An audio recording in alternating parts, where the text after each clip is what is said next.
Chapter 427. Yes. What else? June Moxie nodded. If this conclusion is true, then there's a new question. If they really have such powerful guards, why would they come to the barracks to seek so-called protection? No matter how powerful their guards are, don't forget that this is the barracks. If two weak women enter the barracks, then their guards will have to remain hidden. If someone has bad intentions, then their guards may not be able to rescue them in time. Guan Qinghan sighed. So, I think that they must have some kind of self-protection ability. Guan Qinghan raised her eyebrows. And you and the solitary falcon haven't been able to see where this self-defense ability is. This is strange. June Moxie nodded again. I'm even guessing that the mysterious power of protection comes from the two women themselves. Guan Qinghan finally spoke out the deepest suspicion in her heart. That's the only way to explain all the mysteries. The more Guan Qinghan spoke, the more shocked she became. If we infer from this, then these two women may even be stronger than Senior Solitary Eagle. This analysis is certainly reasonable, but it doesn't seem very likely. June Moxie nodded heavily. In any case, they haven't shown any malice towards us so far. Their only request is to bring them back to Tianxiang City. That's all. I believe that all the doubts will be solved when we arrive at Tianxiang City. Now, we just need to prepare in secret.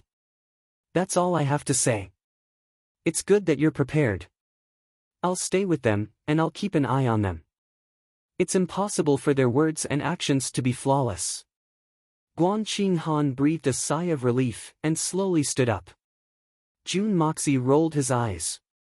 The conversation was over, and Guan Qinghan was clearly going home.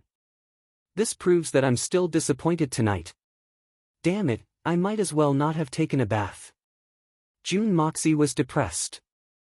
Guan Qinghan left without looking back. June Moxie was listless, and was about to sneak into the Hongjun Pagoda to practice when he looked up to find that Dugu Xiaoyi was still there, looking at him with her big round eyes. Why are you still here? What's the matter? June Mo Xia rolled his eyelids and asked. He had a bellyful of untimely questions. Brother Mo Xia. Dugu Xiaoyi pursed her lips and moved closer. Can I discuss something with you?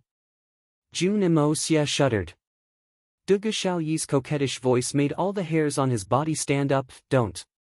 Great aunt, if you have something to say, then just say it. If I can do it, then I'll definitely agree without any hesitation. It's not a big deal, I just want, when will you let me cook it again? Dugu Xiaoyi's pretty face was flushed, and she was extremely bashful. But, she was very determined and persistent, as if she didn't care about anything else. What? Cook it again. How do I cook it? June Moxie opened his eyes wide. It was true that he wanted to be cooked, but it also depended on how to cook it. His thirst didn't mean that he was so hungry that he was willing to be ravaged by the aphrodisiac again. Little grandaunt, please spare me. Pity my small arms and legs, I really can't take the torment. No. This matter is not negotiable. The little girl raised her neck. What if the two of you go back and secretly bow to heaven and earth and get married? What then? Don't tell me you want me to be your concubine. If you don't agree, I'll force myself on you. Anyway, you can't not cook it.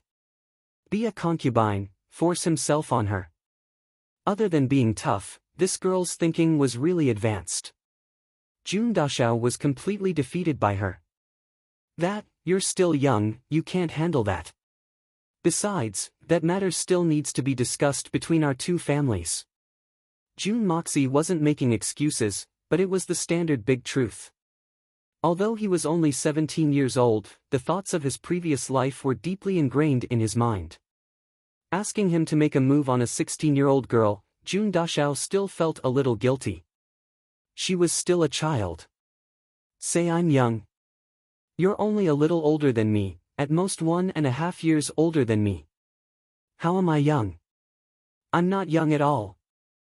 Dugu Xiaoyi puffed out her chest, and suddenly there was a wave of turbulent waves. June Moxie was in the midst of his impulse, and suddenly he was stimulated to the point of nosebleed. Oh my god, are you trying to kill me? As for the family, there shouldn't be any difficulties. But today, Sister Mei Qian gave me an idea. Dugu Xiaoyi bit her lips and her face blushed. If that's the case, there definitely won't be any obstacles between the two families. Ha! What? Jun Moxie scratched his head. She told me, as long as I go back with a big belly, then there won't be any problems. I'll just be a little tired, I can bear it.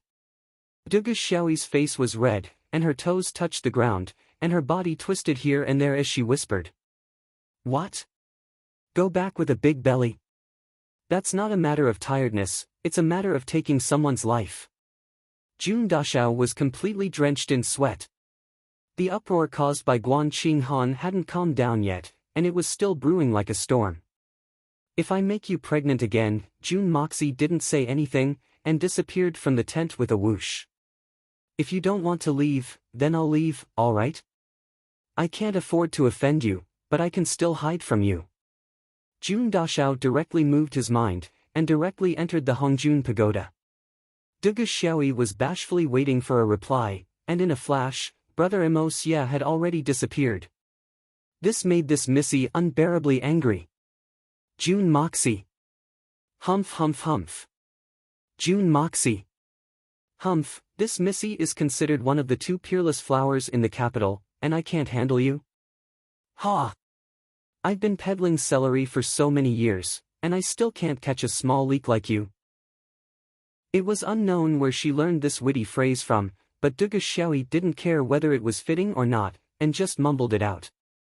Her eyeballs rolled around twice, and she walked to Jun Moxie's bedside, and sat down. She touched here and there, and suddenly let out a soft humph. She bit her lips for a long time, and suddenly made up her mind. She lifted the quilt and crawled under it. With two puffs, two small boots flew out from under the blanket. I'll let you run. I'll wait here, and I'll see what you can do. Today, you're going to force yourself on me, and this Missy will fight it out with you. Dugu Xiaoyi snorted twice in her heart and still felt a little shy. Forget it, I don't care so much. And, Dugu Xiaoyi only felt like her heart was beating like a drum as she smelled the scent of a man in the quilt, which was completely different from hers. This smell, isn't that unpleasant? Although there was no one around, she still felt a little guilty. She sneakily peeked her head out to take a look, and there was no one around. So, Dugu Xiaoyi boldly went back inside the quilt. She took off her coat with a rustling sound, and lay on her back with her hands as a pillow. She started to think, force yourself on me, how should I force myself on me? She waited and waited, but Jun Moxie still didn't come back. She waited for a while, but he still didn't come back. Then, Dugu Xiaoyi felt sleepy, and felt that her eyelids were fighting to stay open. She yawned twice, and finally, she fell asleep. Level 1 sleep was the best way to rest, and the little lass slept very soundly. Jun Moxie withdrew and went into the Hongjun Pagoda. He carefully looked at the 9 swords that he had refined before, and put them back in their original places after some thought. Then, he picked a few medicinal ingredients, and prepared to refine the pills again. He had received a message from Fatty a few days ago, saying that the 2 kinds of pills that he had left in the capital were about to run out. This was his main source of income. So, he couldn't afford to cut it off. So, it was better to have a little more in reserve just in case. Therefore, Jun Moxie wanted to have a little more in reserve. Moreover, he coveted the pills that could increase his martial power the most. However, he could only refine the 10 years pill at the moment. However, there was another kind of pill called the bone tempering pill that could be refined at the 3rd level of the Hongjun Pagoda. The advantage of this pill was that it could transform a person's bones. It could make them more compact and more coordinated. But, it didn't have any other use apart from that. However, if this kind of bone tempering pill and a kind of marrow cleansing pill were to be used together, then the effect would be immediate. It could transform a mediocre martial artist into a martial arts genius in one fell swoop. Regardless of whether it was the muscles, bones, blood vessels, meridians, or even the dantian, everything would be transformed once again. It would be a true rebirth. However, it was a pity that the baptizing marrow pill was a product of the 4th level of the Hongjun Pagoda. Jun Moxie could only sigh helplessly at this moment. However, he still managed to refine a few bottles of bone-tempering pills and mysterious yang pills. In any case, isn't it good to let those stupid ox-like fellows improve the coordination of their bones and muscles? However, these were the thoughts in Jun Moxie's mind. However, he hadn't realized that the effect of this bone-tempering pill in the Xian continent was far greater than that of the 10 years pill. The 10 years pill could disregard one's rank and directly increase one's martial power by 10 years. Its effect was indeed heaven-defying and awesome.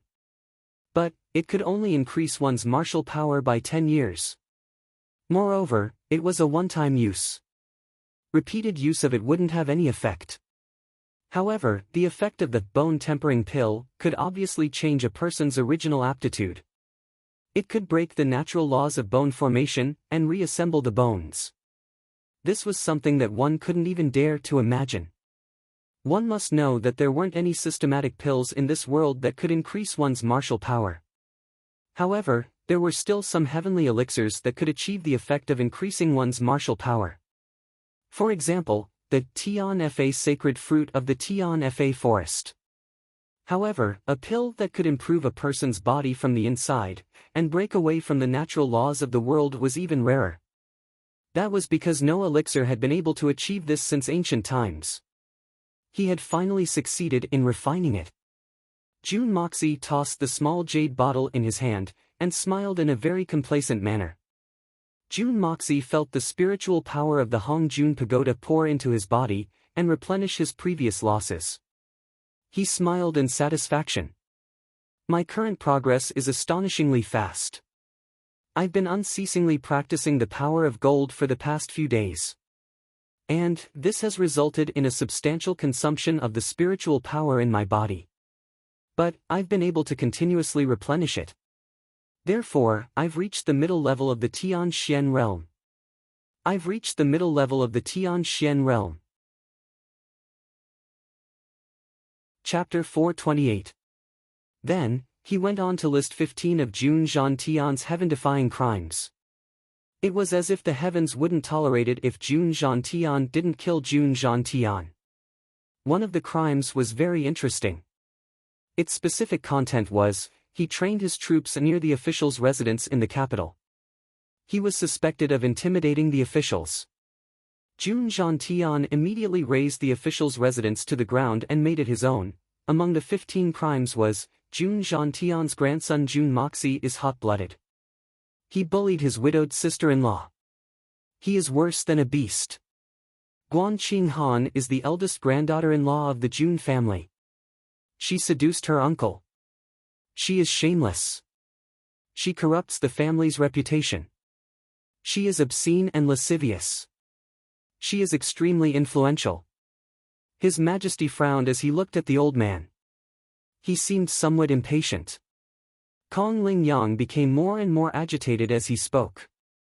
Then, he suddenly raised his voice. I believe that a traitor like Jun Zhantian who has committed such heinous crimes should be pushed out of the Meridian Gate and beheaded in public. Jun Wui is licentious and shameless. He has disregarded military rules. He should be immediately dismissed from his post. He should be sent to the heavenly prison. He should be tried by the 3 departments. As for Jun Imo Xia and his sister-in-law, they were filthy to the extreme and should be executed by 1,000 cuts to serve as a warning to others. Guan Qinghan is shameless. She should be given a cup of wine and a piece of white silk to show the world that the rules of Tian Xiang are in order. This old man is too vicious. He wants to exterminate the entire Jun family. Du Gezongheng and his son grinned. He didn't mention exterminating the entire family. But, such a punishment was more severe than exterminating the entire family. There were 3 members of the Jun family. And, he had nominated them to be beheaded. Jun Zhantian was sitting with his head drooped. He didn't ask anything. It seemed as if he was about to fall asleep. I second the motion. I also second the motion. Everyone in the hall fell to their knees. They were asking the emperor to severely punish the Jun family. Many of the aristocratic families were hesitating. They were watching the wind. The king frowned harder and harder. Your Majesty, this official believes that Jun Zhantian has been shielding his own people for the past few years, and has long since lost his position and demeanor as a pillar of the empire. If we can take this opportunity to eradicate the Jun family, and restore discipline to the imperial court, then it would be a great thing for our Tianxiang's 10,000 years of foundation. Grandpa Jun couldn't help but raise his eyebrows at the person who had spoken. Moreover, how could the Jun family be dealt with so easily? What kind of joke is this? I would have dealt with it long ago if I could. Why would I wait for you to submit a memorial? The emperor left in a violent rage. And the ministers also withdrew from the hall. Jun Zhantian was in a daze in the main hall. But he was brimming with energy as soon as he came out. However, Jun Zhantian didn't care about these rotten scholars who were trying to impeach him. In fact, he didn't care about them at all. The Mu Rong family and the Li family would have been involved in this attack. That would have been the most serious situation. However, this small battle array couldn't arouse the old man's fighting spirit. Jun Zhantian, you raised your son, but you didn't teach him. You allowed your grandson to commit evil deeds. Do you still have the face to live in this world? You just wait. You'll get your retribution. Kong Ling Yang's body trembled as he shouted. Most of the civil officials in the imperial court were under his and Mei Gao Jie's tutelage. So, he was very confident that he could set off a frenzy of public opinion. Moreover, the old man Kong was certain that he could take down the Jun family in one fell swoop since he had the evidence to use against them. Jun Zhantian stopped and turned around to look at him. He snorted and said, I say, old bookworm, can't you shut your old bird's mouth? This old man is very annoyed. I don't have time to deal with you. Let's see who's better tomorrow if you have the ability. Kong Ling Yang's beard trembled in anger. You. Jun Zhantian rolled his eyes. Then, he turned around and walked away. A civil official moved closer to old man Kong's ear. Teacher, the Jun family is full of experts. Jun Zhantian is the legendary peak of Tianxian. He's the #1 expert in our imperial court. So, teacher must be cautious. Peak of Tianxian. #1 expert. So what? Kong Ling Yang's dim old eyes ferociously looked at this disciple. Then, he said disdainfully, you're nothing more than a martial artist. What's there to be afraid of? Haven't you heard of the saying, literature can bring peace to the world? But, martial arts can bring peace to a region? Talent can decide the fate of the empire. Do you understand? How can a mere martial artist enter the Hall of Elegance? Yet, you didn't even think of handing over a memorial to apologize and defend yourself in such a situation. The outcome of this matter has already been decided. So, how can such an ordinary person enter this old man's eyes? Jun Zhantian is the peak of Tianxian in the old man's mind. So, what if you're Shenxian? But, you're still a martial artist. And, you're a martial artist. So, it means that you have no brains. So, you're useless. It had to be said that the old man had studied Confucianism since he was a child. But, it was difficult for him to step out of his ivory tower.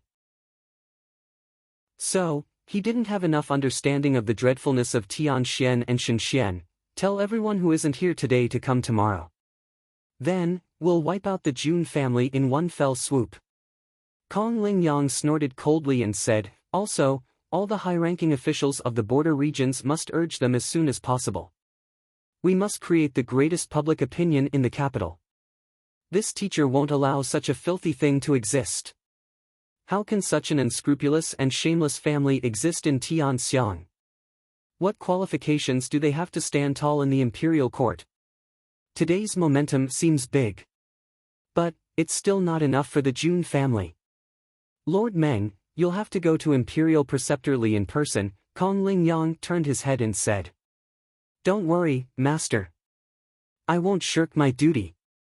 Meng Yue patted his chest and guaranteed, the Grand Preceptor has been unhappy with the Jun family for a long time. So, this business will go smoothly. Huh. Everyone looked at each other and laughed. In the distance. What do you think? Murong Fengyun asked Dugu Zongheng. Great General Dugu Wudi silently followed behind the two old men, his rough hairy face constantly twitching. How about it? Don't you see that old man Jun doesn't seem to care at all? Those pedantic scholars have nothing better to do. What a bunch of idiots. Dugu Zongheng raised his head in disdain, let that old man Jun Zhantian push them down on the bed one by one. I guarantee that they won't be able to attend court tomorrow. Murong Fengyun was infuriated, you're the head of a clan, can't you speak more elegantly? Elegant? The word refined is better than the word refined. Dugu Zongheng spat out a mouthful of saliva, I'm a general. Since when have you ever seen a general fight in a refined manner? You're just blowing your own horn. It's this old man's fault. I told you to be refined, that was a big mistake. Murong Fengyun was full of regret, but I'm asking, how confident are we in this attack? Old man Jun is as stable as Mount Tai, but old Master Kong's side is also very powerful. Can old man Jun really withstand it? Why can't he withstand it? I'll be honest with you, those pedantic scholars don't have any confidence. Dugu Zongheng snorted twice and looked at the other group of civil officials with disgust. It would be a huge joke if these fellows could topple old man Jun. If this attack succeeds, I'll immediately castrate myself, put on a skirt and get married, fuck. Murong Fengyun cursed, I won't marry. Get lost. Old Murong, I ask you, which side are you on? Are you trying to sit on the fence again? Dugu Zongheng glared at him. So what if I'm sitting on the fence? Safety first. You asked me, what are your plans? Murong Fengyun narrowed his eyes like an old fox. Do you think I can stand in the middle like you? Naturally, I'll be tied to Jun Zhantian. Who wants to stick with those pedantic dogs? Dugu Zongheng grinned, besides, our families are relatives by marriage. What?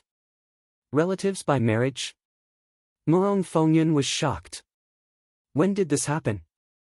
Bah! Don't mention it. Our family is unlucky. Dugu Zongheng became angry at the mention of this matter. He turned around to look for trouble with his son, but Dugu Wudi was very obedient. He had already run away the moment he heard about this matter. The old man turned around, but there was no one there. He couldn't help but curse, bastard. Just you wait, you little bastard. I'll deal with you twice if you don't let me vent my anger now. Chapter 429. Today's first update. Second update in progress. The Li family. The Grand Preceptor Li Shang was sitting in his armchair. His face was covered in wrinkles. The Grand Preceptor's health had been deteriorating day by day. He was no longer as good as he was before. Yuran, what do you think our Li family should choose this time? The Grand Preceptor looked at his grandson. Li Yuran had black hair and a white robe. Her face was like jade, and the scar on her face had disappeared at some point. She smiled and said, Grandfather, your master is joking with me again. This isn't the best time to deal with the Jun family. It's best for our Li family to stay out of this. Oh? You're also worried about Jun Zhantian?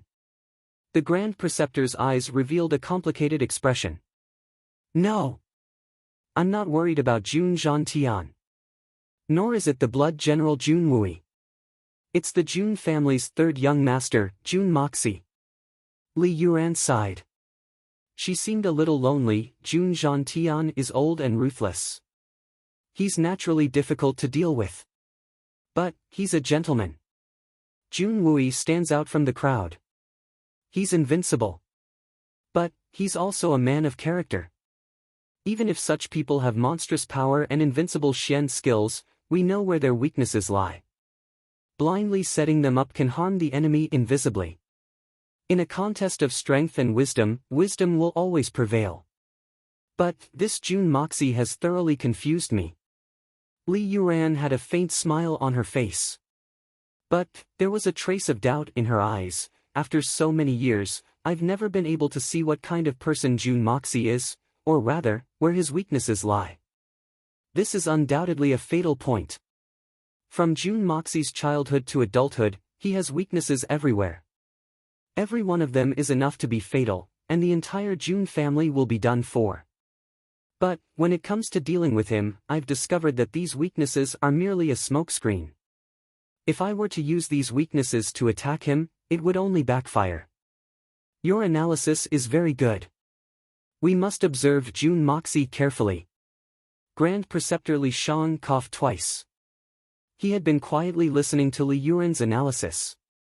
Now, he spoke, but you have to remember one thing. Although June Moxie did not reveal any weakness, he is still a young man. Young man? What does Grandpa mean? Li Yuran was puzzled. Young people, no matter how talented they are, will always be hot-blooded and impulsive.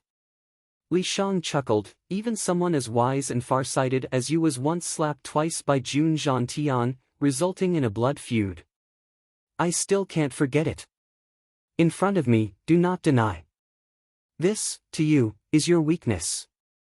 Yes. Li Yuran lowered her head and listened. Secondly, no matter how resourceful a young man is, no matter how patient he is, love will always be the greatest weapon against a young man. Li Shang narrowed his eyes. Although June Moxie has never shown it, I can conclude that June Moxie's biggest weakness is women.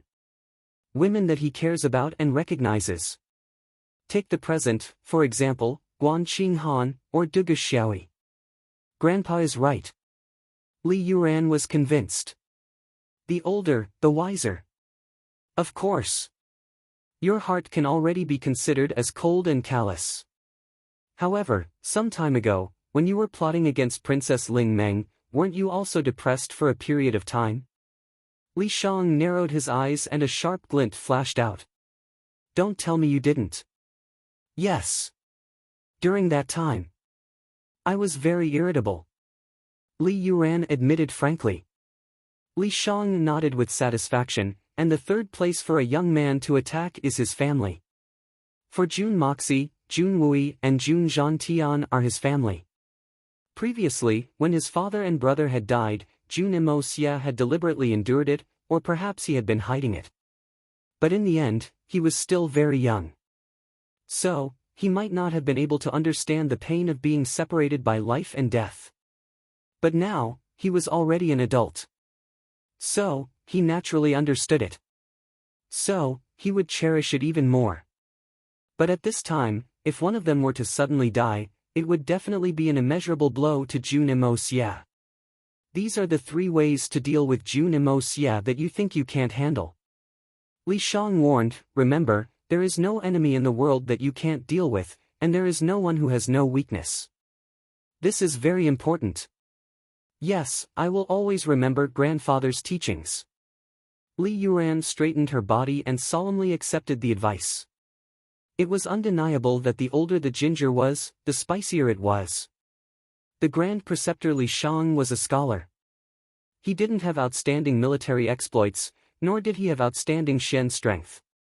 But, he was still able to stand on equal footing with June Zhantian and Dugu Zongheng. So, he had his own profound points. People like June Moxie and Li Yuran were talented and peerless. But, they were inferior when it came to capturing the dark side of humanity. Even June Dashao, who had lived 2 lives, couldn't compare. Yuran, June Xia still needs to be taken seriously in addition to the 3 weaknesses he had mentioned a moment ago. The Imperial Preceptor Li spoke in a leisurely manner. Is there another weakness? Li Yuran was naturally interested. You can say that. In any case, you will not make a mistake if you treat him seriously in the future. That weakness is June Moxie's character. Grand Preceptor Li Shang flipped through the thick documents on the table in front of him. The documents were a foot thick, and there were 3 stacks. They were June Moxie 1, June Moxie 2, and June Moxie 3. It was obvious that these documents were all about June Moxie. All of June Moxie's actions, including eating and going to the toilet, were also recorded. Moreover, the analysis of professionals was also interspersed in these documents. Many a little makes a mickle. And it had converged to such a scale. June Moxie's character. Li Yuran frowned.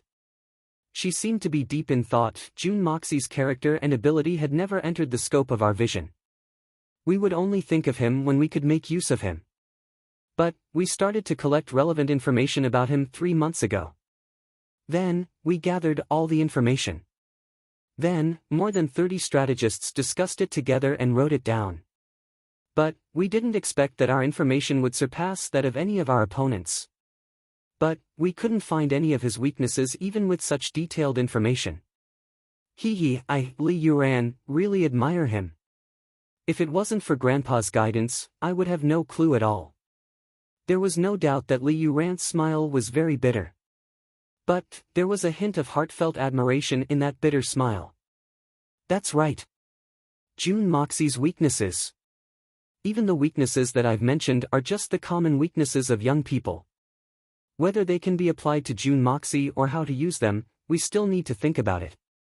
If we fail and alert him, based on June Moxie's intelligence and methods, he may not give us a second chance. Li Shang coughed twice. But Grandpa mentioned that June Moxie's character is something that we need to take seriously, but he didn't explain it in detail. I'm willing to listen to Grandpa's advice. Li Yuran nodded her head slightly. Her eyes were deep. How should I put it? I've thought about it over and over again. June Moxie's character may not be his weakness. Even if it is a weakness, it is also his strength. The wrinkles on Li Shang's face became deeper. It's really hard to grasp. At least, we can't grasp it now.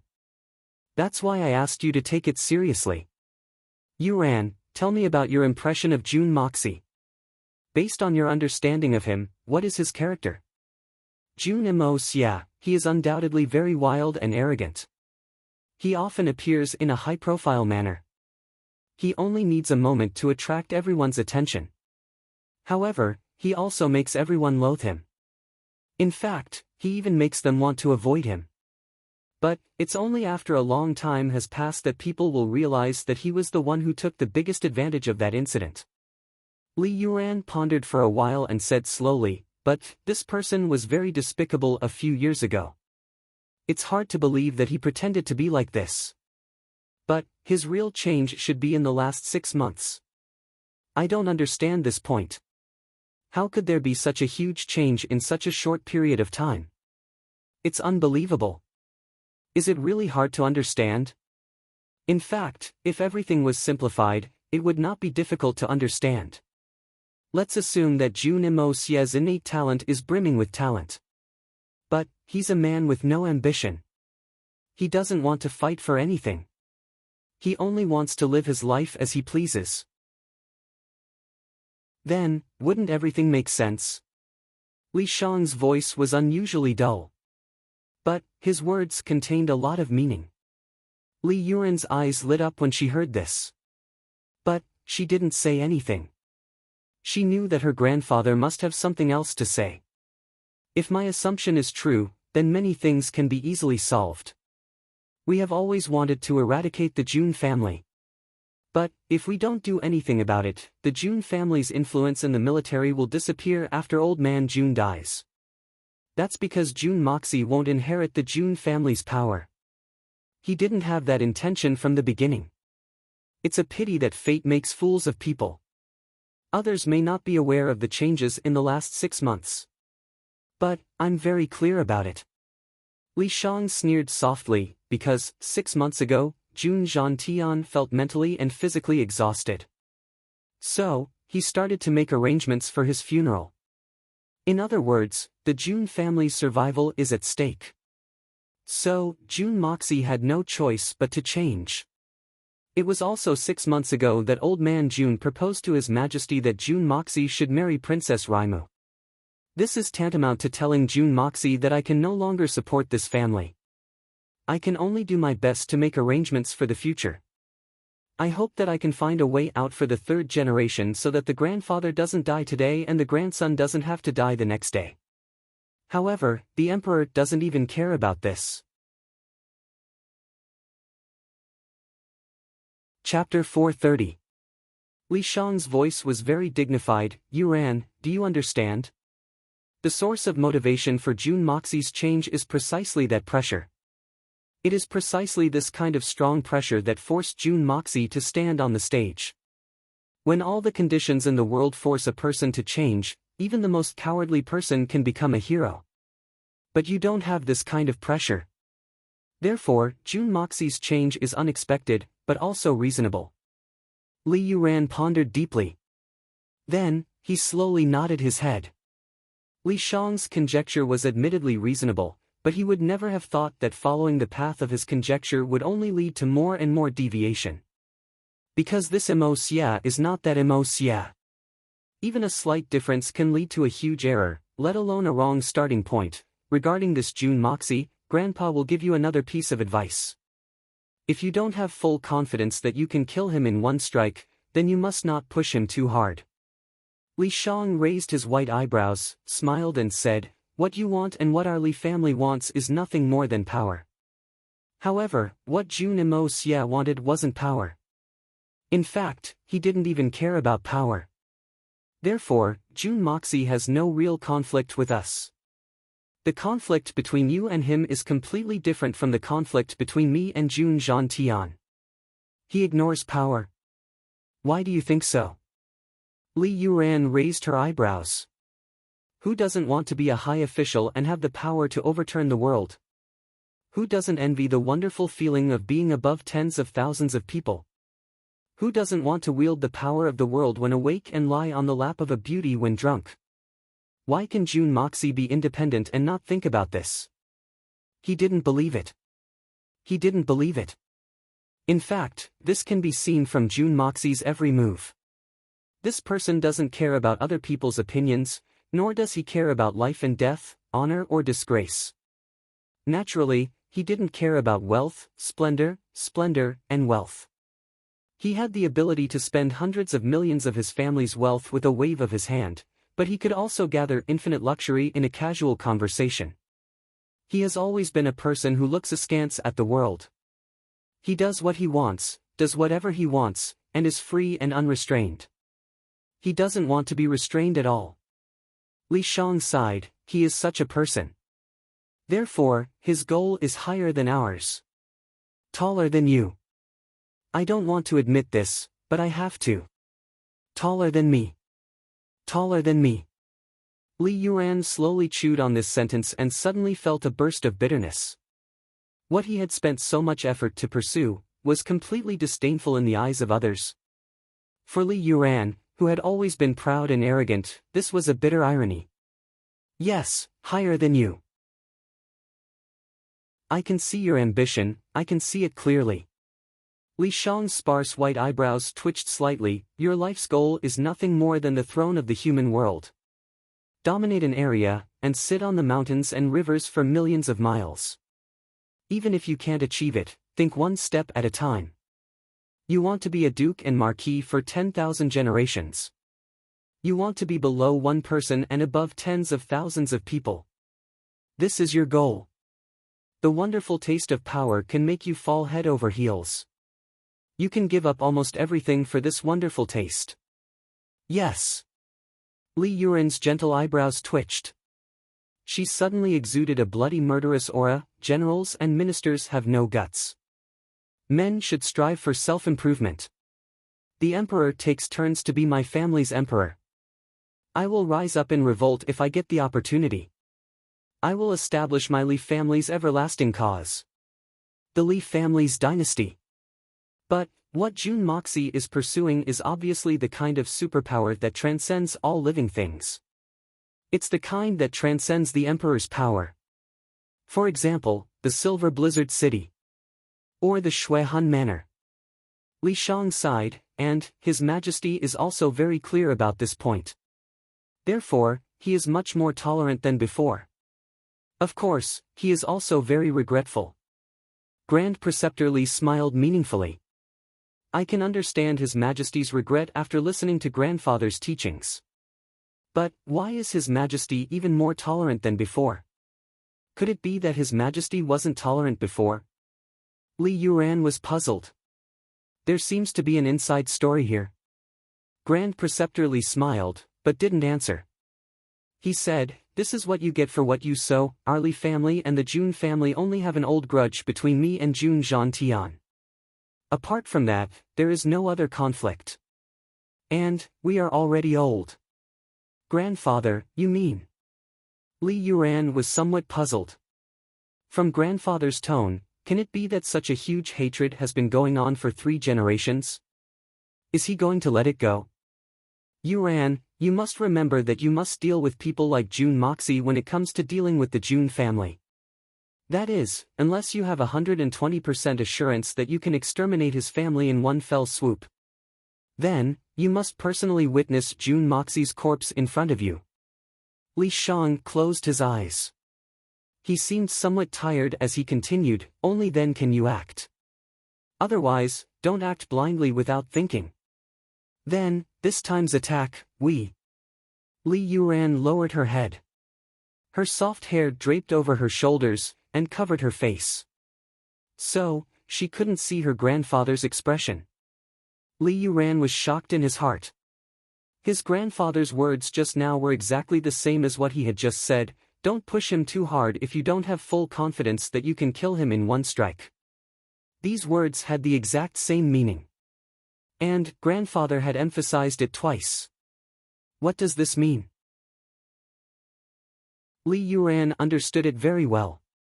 This shows that grandfather believes that I can't withstand Jun Moxie's counterattack. And, the Li family's doomsday will come if Jun Moxie counterattacks. Li Shang didn't say this clearly. But, both grandfather and grandson were well aware of it. Li Yuran couldn't accept this point of view. Everything will go according to your plan. You should know better than me what to do. I can't express my opinion on everything. The future of this family will ultimately depend on you. So, as long as you think it's right, just do it. Don't worry about my feelings. Grand Preceptor Li closed his eyes tiredly and waved his hand. You only need to remember 2 things. Based on the current situation, don't go against His Majesty. As for Jun Moxie, you must be extremely careful. Keep everything under control. Don't provoke the bottom line of these 2 people. That way, our Li family will definitely be able to hold on until the clouds disperse. Li Yuran was silent. The conversation between the grandfather and grandson had finally come to an end. Although it was still early winter, Li Shang's room was already lit up with a big brazier. Previously, Li Yuran had always felt that it was too early to light the brazier at this time. It was too hot. But, after today's conversation, Li Yuran suddenly felt a little cold. The cold went all the way to his heart. This kind of cold feeling made his abnormally tall and straight body shrink a little. He couldn't help but lean closer to the brazier. His handsome face was deep in thought. There was an extremely complicated expression on his face. He was indignant, unconvinced, and a little disappointed. Could it be that I'm that much weaker than him? I've been pursuing it bitterly, but I can't get it now. Yet, he hasn't even considered it. Unknowingly, that Jun Moxie has already surpassed me by several levels. Is he really that powerful? Is he that hard to match? Li Yuran sighed deeply. Li Shang squinted his eyes as he lay on the soft couch. He sighed inwardly. He naturally knew what his grandson was thinking. But, apart from analyzing the pros and cons, he could only rely on Li Yuran himself. Reporting to Master, young Master. The Meng family's head, Meng Yue, requests an audience with the Master, a servant reported from outside the door. Tell him that the Grand Preceptor isn't feeling well. He needs to recuperate. So, he can't receive any guests. The young Master has gone out to deal with some matters. So, he hasn't returned yet. Li Yuran's voice was full of exhaustion. Meng Youwei's arrival must have been to discuss with the Li family how to deal with the Jun family. But Li Yuan was extremely unwilling to hear the words Jun family. Everything would have to wait until this storm had passed. Li Yuan smiled bitterly as he looked at the 3 thick piles of information on Jun Moxie. Then, he suddenly picked up a pile of papers, and threw them into the brazier one by one. The flames in the room suddenly burned fiercely, and the embers shot up high. The temperature in the room also rose. But, Li Yuan's face became more and more perplexed. The light from the fire caused his handsome face to turn red, which added a bit of strangeness to it. The sound of flapping wings could be heard in the sky. Then, someone reported, "Young master, there's news of the return of the Southern Heaven City's army." Li Yuan threw the papers into the brazier one by one. His movements were neither fast nor slow. Then, he said in a dull voice, "Come in. Read it." "Yes." A big man cautiously walked in. He bowed, and opened the letter in his hand. Then, he read, "On the 9th day of the army's return, the Silver Blizzard City's Shao family's second elder, Xiao Buyu, led 5 strong Shenxian experts. The Snow Peak's 7 swords and 2 Tianxian experts blocked the way. Xiao Han fought to the death against Jun Wui." The Grand Preceptor Li's eyes suddenly opened, and he sat up. Li Yuan also stopped throwing the papers into the brazier. She became completely quiet. The big man jumped in fright and didn't continue reading. "Continue reading," Li Yuan clenched her teeth. Jun Wui defeated Xiao Han, and Xiao Han was crippled. The Silver Blizzard City's 7 swords joined the battle, but they were stopped by Solitary Eagle, one of the 8 great masters. Both sides fought. Xiao Buyu fought against Jun Moxie. Xiao Buyu fought against Jun Moxie. Li Yuan's body trembled as she suddenly raised her head. Yes, Xiao Buyu fought against Jun Moxie. But, he couldn't win. Then, he was plotted against by Jun Moxie. So, he took off his clothes and danced in public. Then, he committed suicide out of shame. Jun Moxie beheaded Xiao Fengwu. Then, he severed the legs of the Silver Blizzard City's 8th and 9th elders. Then, he pierced the chest of the Shenxian's 6th elder. Finally, Jun Moxie fought against the 4 Shenxian's great masters. And, he won. The people of the Silver Blizzard City. But, Li Yuan didn't listen to a single word of the report. She only felt a heavy shock in her mind. Then, her vision turned black, and her blood rushed to her head. The only thing left in her mind was this: Xiao Buyu fought against Jun Moxie. But, he couldn't win. Then, he was plotted against by Jun Moxie. So, he took off his clothes and danced in public. Then, he committed suicide out of shame. Jun Moxie beheaded Xiao Fengwu. Then, he severed the legs of the Silver Blizzard City's 8th and 9th elders. Then, he pierced the chest of the Shenxian's 6th elder.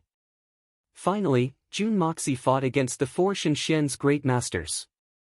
And, he won. Jun Moxie fought against the 4 Shenxian's great masters. And, he won. Jun Moxie fought against the 4 Shenxian's great masters.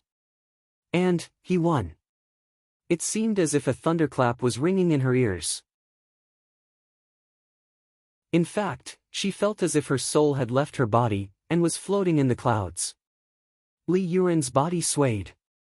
Then, a large pile of documents fell from her right hand, and fell into the brazier.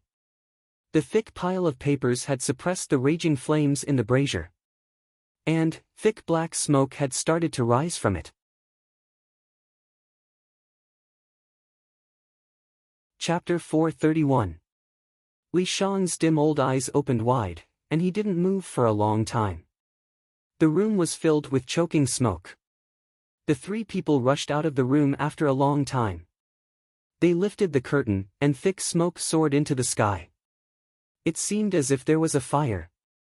The servants and guards rushed in with buckets of water. Li Yuan coughed a few times, and then returned to normal. She looked at the rising smoke, and didn't speak for a long time. Li Shang took the eagle's letter, and carefully read it from beginning to end. His complexion was unusually dignified. After a long time, the Grand Preceptor Li Shang slowly raised his head, and looked at the thick smoke and the gloomy black clouds in the sky. He sighed, and murmured, "I've tried my best to overestimate him, but I've still underestimated him. The heavens are destined to change." Li Yuan's complexion turned ugly, and she murmured, "Battling the fourth Shenxian. Battling the fourth Shenxian."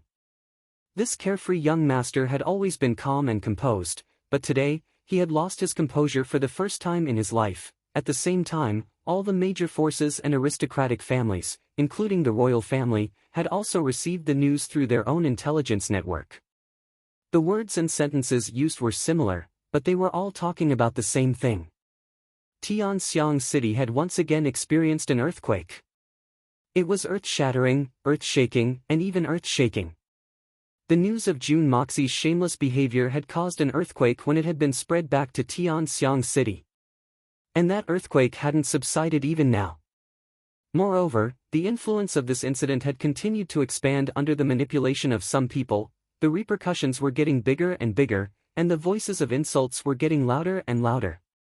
Almost half of the people in Tianxiang City were waiting for that shameless guy to come back, and they were going to teach him a lesson. They were going to curse him to death. Even if they couldn't curse him to death, they were going to drown him with their spittle.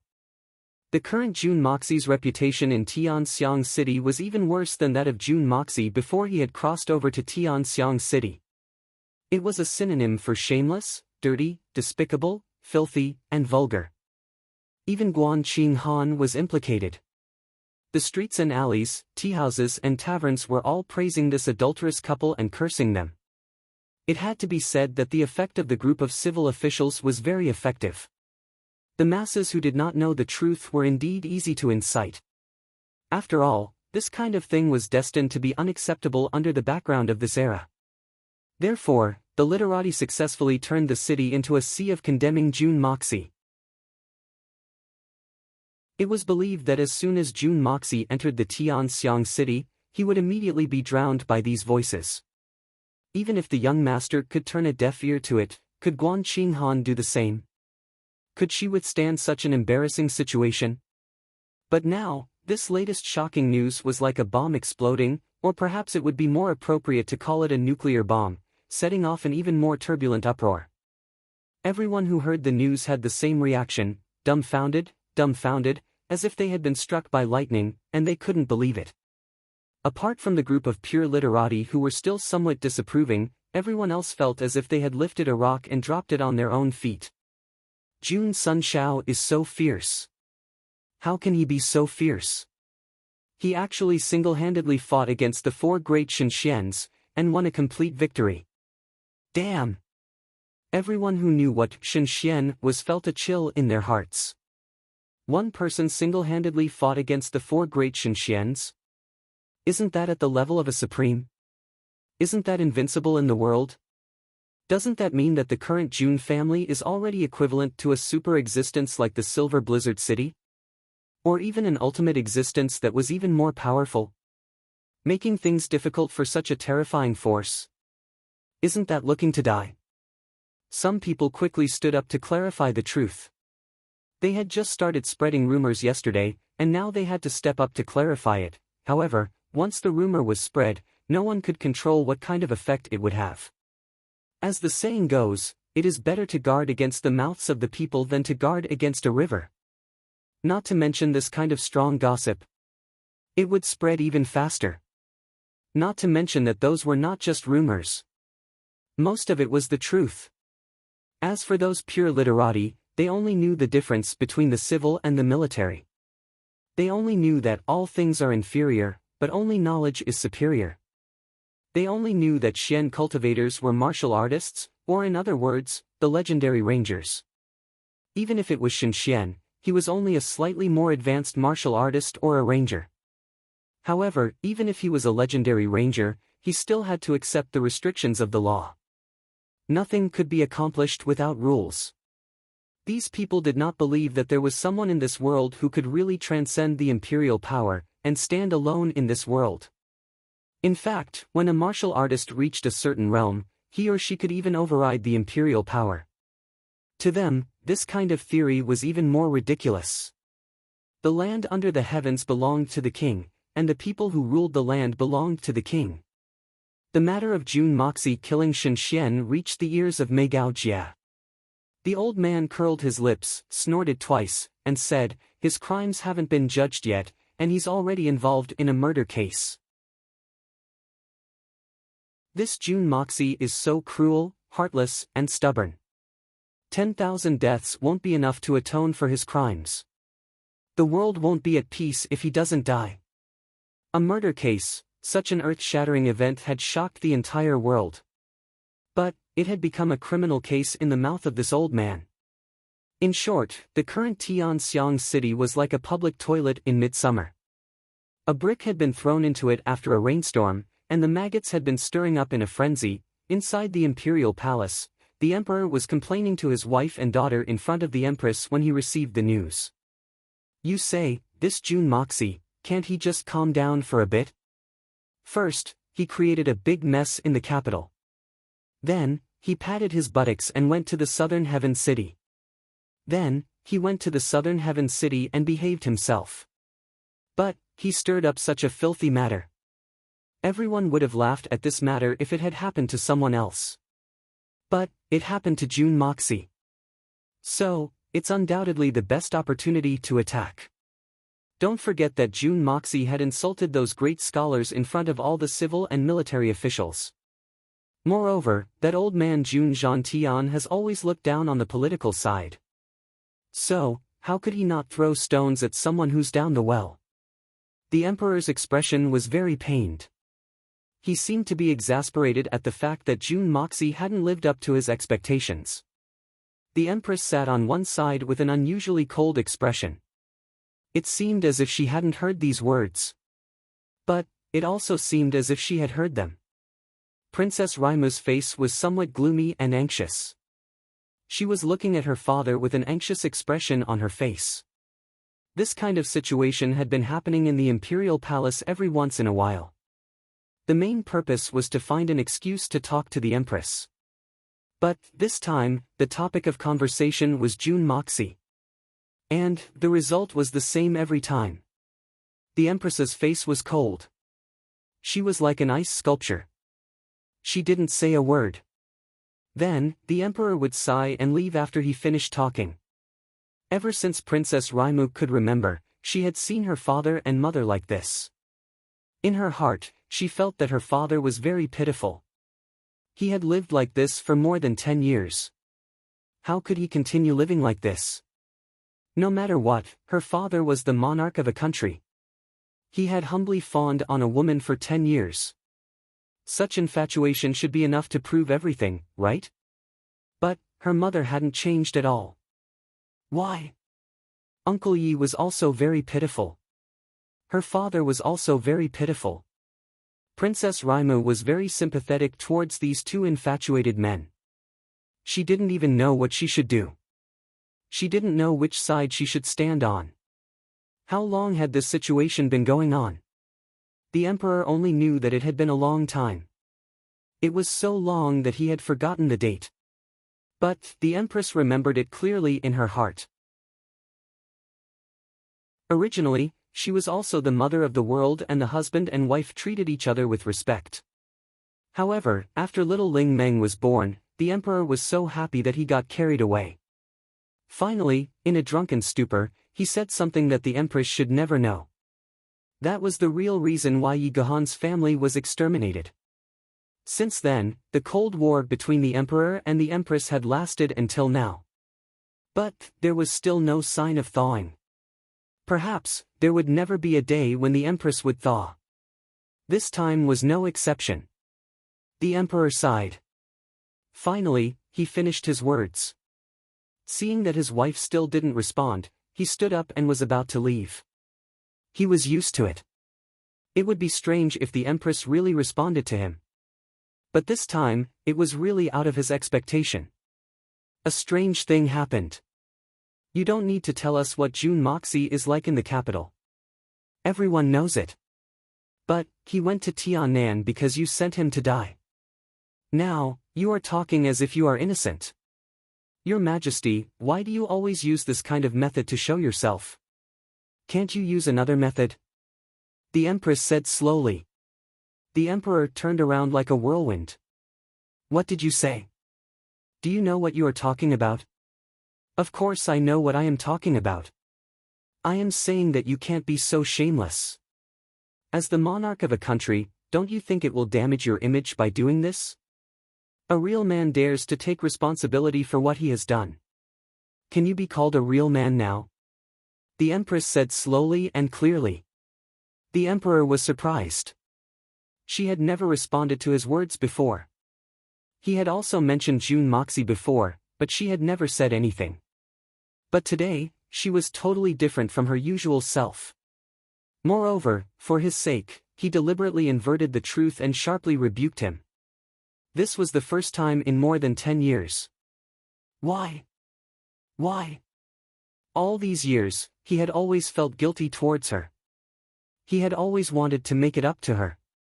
After all, it was a dream of his when he was young. In her memory, the Empress had always been dignified and elegant. She had never lost her temper. Even if she was unhappy, she would rarely speak so sharply. She had only been so agitated once after she knew about that incident.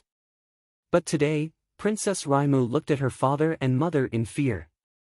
She was used to the Cold War between them. Raimu couldn't imagine the changes outside of the Cold War. She didn't know what to do. I am shameless. Why do you always say I am shameless? Why do you say I am shameless? The Emperor was furious. I am the Emperor. I have to think for the whole country. I have to think for the people. What did I do wrong? I hold up the sky for billions of people. Why can't I be called a real man?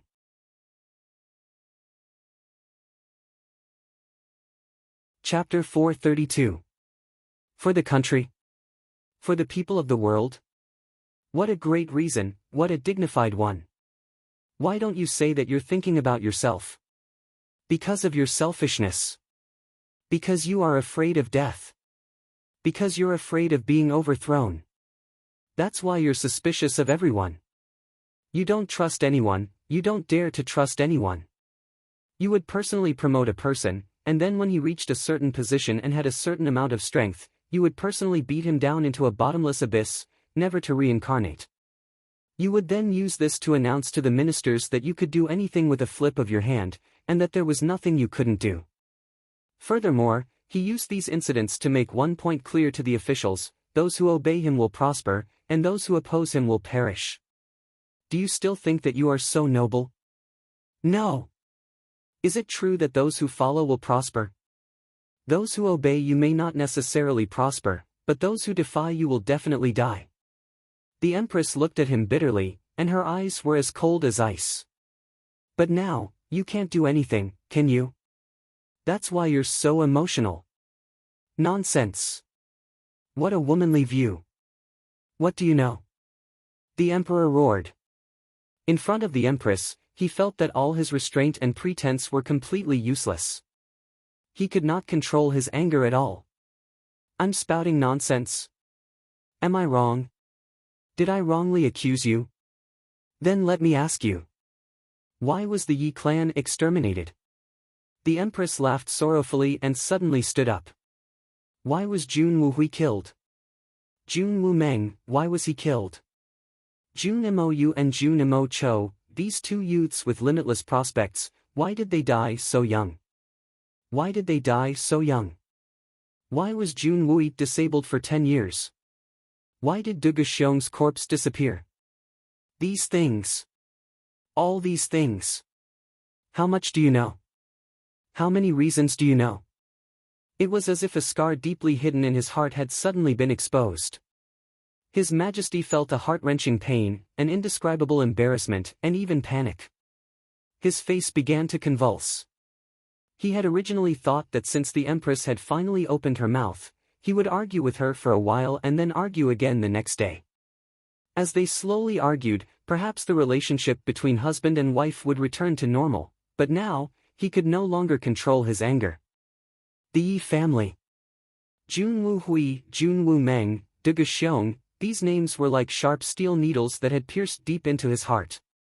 In an instant, he felt as if his heart was bleeding. The pain seeped into his bones. If it had been someone else asking this question, the emperor could have dismissed it with a laugh or avoided the question and covered it up easily. But it was Murong Xiao who asked this question. The person he cared about the most, the woman he loved the most. A woman of his dreams. She was the woman that he had dreamed of since he was young. He had been longing for her ever since he was a prince. In order to get her, he would not hesitate to pay any price, not hesitating to personally create the most disgraceful conspiracy in his life. Fortunately, she had finally become his woman. For her, he was willing to pay any price to ascend the supreme throne and rule over the world. For her, he had deposed the original empress. For her, he had endured for more than 10 years. For her, everything was for her. She had finally gone one step further and become his empress, his empress. But the happy days that he had longed for only lasted for a short 2 years. Everything would remain the same, but the people would change. Now, all that was left was the title of husband and wife. Between them, there was almost no connection at all. He had dreamed of it countless times at night. He hated her to death. He did not hate her for being unfaithful to him, nor did he hate that he could never win her heart. But he hated the person who was in her heart. If it wasn't for that person, everything would be different. This time, the assassination attempt on Princess Raimu and Yi Gahan's serious injuries had exacerbated the rift between them. So, he hated her even more. He had heard that that person was crippled. Not only was his right hand cut off, but his Xian Qi was also destroyed. He would never be able to hold a sword or practice martial arts again. He was even more crippled than Jun Wui. Ha ha ha, when the emperor heard this news, he felt a kind of cruel pleasure in his heart. This made his face a little twisted and a little spasm. I don't know much. I don't need to know much. But I only know one thing, and that is enough. Isn't that enough? She looked at him Lenglang. You weren't this excited even when the number one family, the Murong family, is in trouble. Why do you lose your composure when the Jun family is rising? Why? Can you give me a reason? Reason? What reason? What reason is there? A woman, talking about national affairs. You have your own world. You should live your life well. Why do you care about so many things? The emperor became anxious and walked back and forth in big strides. Oh. I have a lot of things. After the 3 Jun brothers died and were crippled, the once glorious Jun family gradually declined in 10 years. There was no successor. You have been very happy, haven't you? You don't feel threatened anymore, right? You used the fall of a peerless divine general and the defeat of 400,000 soldiers in exchange for a happy feeling in your heart. What a good deal. Your Majesty must be very happy, right? The Empress said mockingly. Seeing the Emperor's wretched and irritable appearance, she actually felt a trace of inexplicable pleasure, as if she had vented her hatred. Thus, her words became even sharper. What do you know? What do you know? What do you know? The Emperor rushed over with a black face. His voice was shockingly loud. He no longer cared that his daughter was by his side. He opened his eyes maliciously. Do you know how unstable our throne was in those days? Our position was in imminent danger. The Tianxiang Empire was strong on the outside, but weak on the inside. Do you know how serious it was? You don't know. The Emperor bent down and waved his hand angrily. He then roared, You don't know. You never knew. You only know how to blame. You only know how to complain. You only know how to have baseless suspicions. You don't know. You don't know anything. Do you know how much I had to pay in order for us to reach this point? There are many things that I don't know. But, I know one thing. And I know very clearly that everything had changed since Jun Wuhui had taken command of the army for the first time. The Yutang Empire and the Shenxiai Empire still don't dare to invade our borders. Isn't this all thanks to the Jun family? Don't tell me you still dare to deny it. But, you wanted such a talented and ever-victorious god of war to die. They had to think of every possible way, and use every method they could and couldn't use, and every method they should and shouldn't use to kill him. I still don't understand why you were so short-sighted at that time. Princess Raima's body shook. She covered her mouth with her small hands. She was about to let out a cry of alarm. Her eyes were full of horror and despair. Father, don't tell me you're right. Jun Wuhui was a god of war and a famous general. No one in the world could compare to his divine foresight and strategizing. I admit all of this. I've never denied it. The veins on the emperor's face were bulging. His eyes were burning with fanaticism. The two empires didn't dare to invade our borders easily because of Jun Wuhui and Jun Zhantian. I know all of this. Do you understand? I know all of it. I know it very clearly. I know it much better than you, the emperor roared in a low voice. His eyes were crazed. Why did you do it if you knew? The empress stared at him. Don't tell me that you wanted to be the emperor of a subjugated nation? But, do you know all of this? Did you know that only the Dugu family controlled the western side of the four great armies of the empire? Moreover, that side was the weakest one. Jun Wuhui had 800,000 soldiers under his command. 800,000 soldiers. Do you understand the concept of 800,000? Do you understand? You don't. Jun Wu Meng had 500,000 soldiers. Jun Wu Yi had 250,000 soldiers. Jun Zhantian was the Grand Marshal of the Empire. Do you know what this number is? Do you understand what it means? The Jun family's four commanders controlled more than 1,550,000 soldiers. And the Empire only had 2,600,000 soldiers at that time. The Dugu family had 250,000 soldiers, and the Murong family had 200,000 soldiers. Then, there was the Imperial Army, and even the Jun family's descendants in the Imperial Army. What does this mean? Do you understand? You still don't understand. So, I'll tell you now. The emperor's eyes were bloodshot. He lowered his head and said fiercely, "This means that we can only wait to be killed if the Jun family decides to rebel. This means that my head. His Majesty pointed a finger at his own head and roared, "I have always been under the same blade. It will be separated from my neck as long as this knife wants to fall. Do you understand? If you were me, would you allow such a family to exist? Disgraceful. But the Jun family has never rebelled. I know this. And, I believe that you know this as well. I've always known this." Empress Lengleng looked at him. She looked at him jumping around. Her eyes were still bitingly cold. The Tianxiang Empire would have belonged to the Jun family if the Jun family really wanted to rebel. Do you deny this? Do you deny it? They are loyal and good people.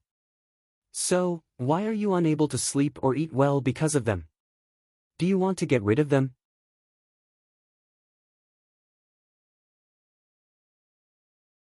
Chapter 433. You just said it yourself. How could I not know that the four generals of the Jun family are loyal subjects and good generals? I know it better than anyone else. Every monarch dreams of having such generals.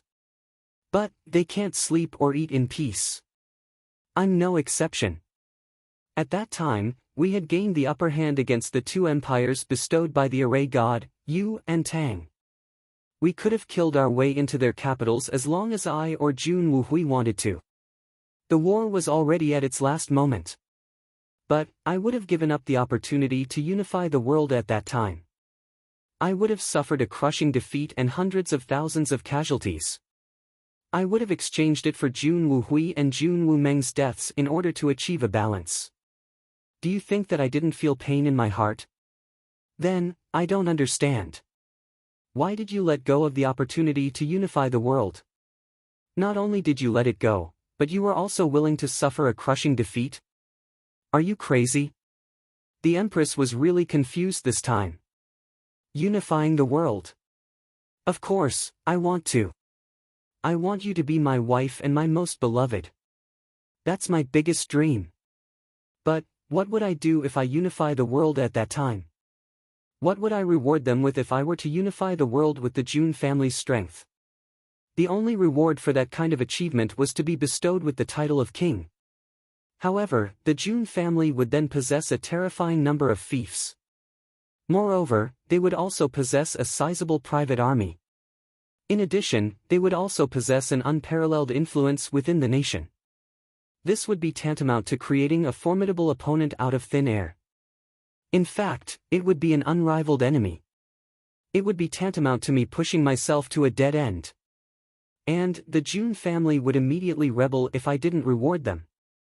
So, it's because there's no reward, and no title? What a ridiculous reason. The Empress was stunned for a long time. Then, she finally laughed. Is it really that ridiculous? Then, let me tell you. It's not ridiculous. It's not ridiculous at all. Do you know that the generals of the past have needed the Tiger Tally to mobilize their troops? And, the marshal only has half of the Tiger Tally in his hands. The other half is with me. Only when the two halves of the Tiger Tally are combined can I mobilize the army. But, did you know that? Any one of the 4 June family members had the ability to mobilize an army without the help of the Tiger Seal. No one disobeyed his orders. The entire army obeyed his orders. Do you know what that means? Jun Wuhui led his troops into battle 12 years ago. I personally went to the military field to see him off. 800,000 soldiers and their warhorses were as silent as ghosts at that time. After I finished speaking, the generals and soldiers cheered together. They actually had a rhythm to it. Do you understand?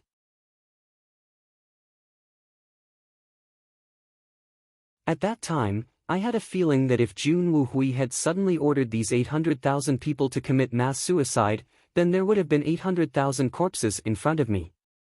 In fact, the imperial palace would have been turned into a pile of rubble in an instant if Jun Wuhui had ordered them to besiege it.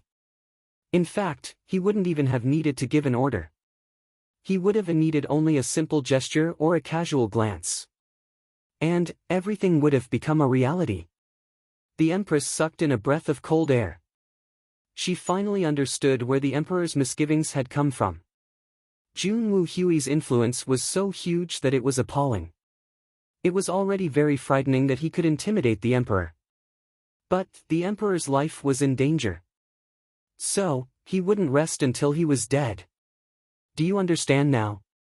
The Emperor smiled bitterly. The Jun family had 1,550,000 soldiers in their hands at that time. And, the Duge family's Duge Wu Di worshipped Jun Wuhui to the bone. So, he followed Jun Wuhui's lead in everything he did. So, the Jun family had a total of 1,800,000 soldiers in addition to the Duge family's 200,000 soldiers. Moreover, the Jun family's direct subordinates had been placed in the city defense forces, protectorates, and other places. So, they had no less than 200,000 soldiers. And, the Jun family's generals had no less than 30,000 soldiers in the imperial army. And, the total number of soldiers in the country was only 2,600,000 at that time. The Jun family had more than 2 million soldiers. Moreover, they were the most elite soldiers. And, the rest of them were just miscellaneous troops. In other words, the troops that were under my command numbered less than 600,000. And, that's the most optimistic estimate. You want me to feel at ease? How could I feel at ease? Would you feel at ease if you were me? How could I not know that the Jun family is loyal and upright? How could I not know that the Jun family is loyal and devoted? They have no intention of rebelling. But I would have done it even if I knew that the Jun family wouldn't rebel. I had no choice. The emperor frowned in pain. It's because I'm the emperor. And it's because I can't stand such a threat. No. I believe that any emperor would be able to stand such a situation. Indeed, which emperor would be able to endure such a situation? The tiger seal that controlled the entire army had lost its effectiveness. The Jun family's 4 great generals had the power to mobilize the army without the tiger seal. This meant that a change of dynasty could happen at any time. The Jun family may not rebel. They may not want to change the dynasty. But that doesn't mean that others won't think the same. You must know that Emperor Taizu didn't think of rebelling when he rose up. He loyally supported the Tianyu dynasty when it was in a precarious situation. But it would have been too easy for his subordinates to rebel. All they needed was a mutiny and a yellow robe.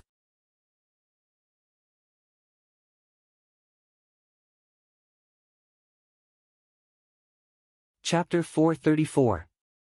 You don't want to delegate? Can you? Can you? Tianxiang was besieged on all sides at that time. Jun Zhantian was injured and could no longer manage the military. Duge Zongheng was a brave man and couldn't handle the situation. The Yutang Empire sent 600,000 soldiers to invade the east. The Shenxi Empire sent 500,000 soldiers to attack the west. The Haishao Empire sent 400,000 soldiers to invade the southeast. The Northern Grasslands King sent 400,000 soldiers to invade. The Tianxiang Empire was besieged on all sides. At that time, I ordered Jun Wuhui to lead 200,000 soldiers to fight against the Yutang Empire's 600,000 soldiers and the Haishao Empire's 400,000 soldiers. Jun Wumeng and Jun Wui fought against the Northern Grasslands Wolves, while Duge Wudi and Murong Fengyun sent 200,000 soldiers to fight against the Shenxi Empire's 500,000 soldiers. In this way, the Tianxiang Imperial Army was also transferred out, leaving less than 10,000 soldiers to guard the capital. At that time, I believe everyone thought that Tianxiang was finished. With such a disparity in strength, fighting on all sides was like a mantis trying to stop a chariot. But who would have thought that Jun Wuhui's military skills were so superhuman? He predicted the enemy's every move, and burned Yutang for 3 months in the middle of winter. 7,000 miles of forests were burned to the ground. Even now, the largest tree in these 7,000 miles of mountains and rivers is no thicker than a man's thigh. And in these 3 months, he defeated the Haishao Empire's 400,000 soldiers and conquered 19 cities in a row. He even took all the captives under his command and increased the number of troops under his command to 800,000. In the end, he conquered the soaring Sky Empire in one fell swoop and completely resolved the crisis in the south of Tianxiang. Then, he sent his troops straight to Yutang. His troops pressed down on the border and fought a series of battles. Step by step, he pressed forward and achieved the untarnished title of White General, Tianxiang's military god. And Jun Wumeng and Jun Wui didn't let their elder brother be the only one. They swept across the northern borders and fought against the wolves of the grasslands. From being at a disadvantage, they gradually equalized the situation. Then, they marched straight into the grasslands. I remember that back then, Jun Wui was only 19 years old. His battle robes were soaked in several layers of blood in every battle. He swept through millions of soldiers, and wherever he went, blood flowed and heads rolled. In one battle, he became the Blood General, and his murderous aura dominated the world.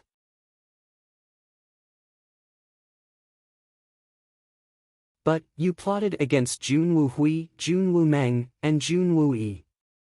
So, why did you plot against Jun Mou and Jun Mo as well? The Empress' voice carried a hint of understanding. But she didn't understand. Her voice was still sharp. They were only children at that time. And they were the descendants of Tianxiang's greatest heroes. How could you bear to do that? How could your conscience be at peace? Jun Mou and Jun Mo were young. But they were already in the embryonic form of talented commanders. After a series of battles, his reputation in the army had risen to a point where it was as bright as the sun in the sky. If such a genius commander were to find out one day that their father and uncle were killed by my scheme, what would the result be? I've already betrayed the June family. So, what if I betrayed them again? I'd rather betray the entire world if they were in danger. Who in the world wouldn't I betray? The emperor smiled sinisterly. Besides, there was no war in the Four Seas at that time. So, they were the only ones facing Yutang. Moreover, Yutang had been retreating in defeat. In fact, they had already sent envoys to sue for peace. I was afraid that there would be no more wars after that. So, I took advantage of the fact that their wings hadn't grown yet. And, there's one more thing. The June family's deaths. I was merely pushing the boat forward. The Silver Blizzard City was the one who killed them. It was the Shao family. It wasn't me. What a powerful reason. You're truly shameless. The Empress sneered, but you're still slowly suppressing the June family after all that you've done. Only an old man, a cripple, and a debauchee are left of the June family. But, you still haven't let them go. Why is that? What powerful reason is there for you to do this? Why? You're asking me why? The emperor opened his eyes wide. He looked at her as if she was an alien. You're the one asking this question. You don't know? I really don't know. A family of meritorious officials, a family of heroes who had saved the Tianxiang Empire, they no longer had the ability to shake your emperor's position. However, they had always been suppressed by you for so many years, and they had never stopped being suppressed by you. I really don't understand. Why is this happening? Is this the so-called heart of an emperor? You'll betray them even if they don't betray you. The Empress' eyes turned even colder. Because I'm also a human. Do you understand? The emperor lowered his voice and roared, every time I face Jun Zhantian, my conscience will be uneasy and my heart will be filled with guilt. Do you understand guilt? I feel sorry for him. I'm sorry for the Jun family. So, I feel bad every time I see him. I feel like I've lost face. My conscience is uneasy. My guilt will be gone as long as they're all dead. They'll disappear from my eyes forever. Do you understand what I'm saying? I understand. You've already betrayed the Jun family once or twice. So, what's wrong with doing it again? I'd rather betray everyone in the world when I'm in danger. Who in the world can I not betray? You've harmed your benefactor. You've harmed the heroes of the empire. But, you've done it for the sake of your conscience. The Empress was left speechless. She kept mumbling, conscience, conscience, so, conscience is like this. Conscience can be explained like this. This is the first time I've heard of it. Are you a human? Do you have a conscience? That's really nice. She laughed coldly and said, then, why don't you continue to deal with the Jun family? Why are you protecting the Jun family now? Aren't you afraid of having a guilty conscience? Isn't it your wish to suppress the Jun family to the point of extinction with the help of Jun Moxie's incest? You must have a powerful reason for your sudden change of heart, right? It's because I can't figure out the Jun family's background. So, I don't dare to act rashly. Who is the peerless expert behind the Jun family? The emperor frowned. His dignified face was full of confusion. Will this person intervene if I destroy the Jun family? The Dongfang family had thrown more than 300 heads into the imperial palace for Jun Wuhui. But, it was only a suspicion at that time. How can I act rashly without the Silver Blizzard City as a pretext to destroy the Jun family? So, you're afraid. Not because of the Jun family's achievements. The Empress sneered, you killed loyal subjects and slaughtered generals because you were afraid. Now, you're afraid. So, you don't dare to move. So, you can only compromise. Is that right?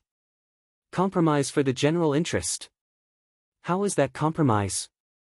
The emperor was furious. Why are my actions so unbearable in your eyes? Why can't you stand in my shoes? Why can't you look at this matter with the eyes of an emperor? Why can't you weigh the gains and losses of the entire world? The eyes of an emperor have always been very shameless. The empress's face was cold. The queen's face was cold. I admire your conscience very much. How thick-skinned you must be to have such a great conscience. I'm also shocked by your great talent and strategy. And I admire your state of mind even more. How shameless can you be to maintain such a calm state of mind? I especially admire your emperor's aura. Because you've allowed me to see all the ugliness in the world. But I'm very tired. So, I hope that you can leave, okay? I always thought that you understood me. But I was wrong. You don't understand me at all. The emperor said sadly, hundreds of thousands of people died when the Jun family was destroyed. But millions of people died when the Tianxiang family was destroyed. The rise of a dynasty doesn't only depend on famous generals. How can the emperor's helplessness, abandonment, and sacrifice be measured by common sense?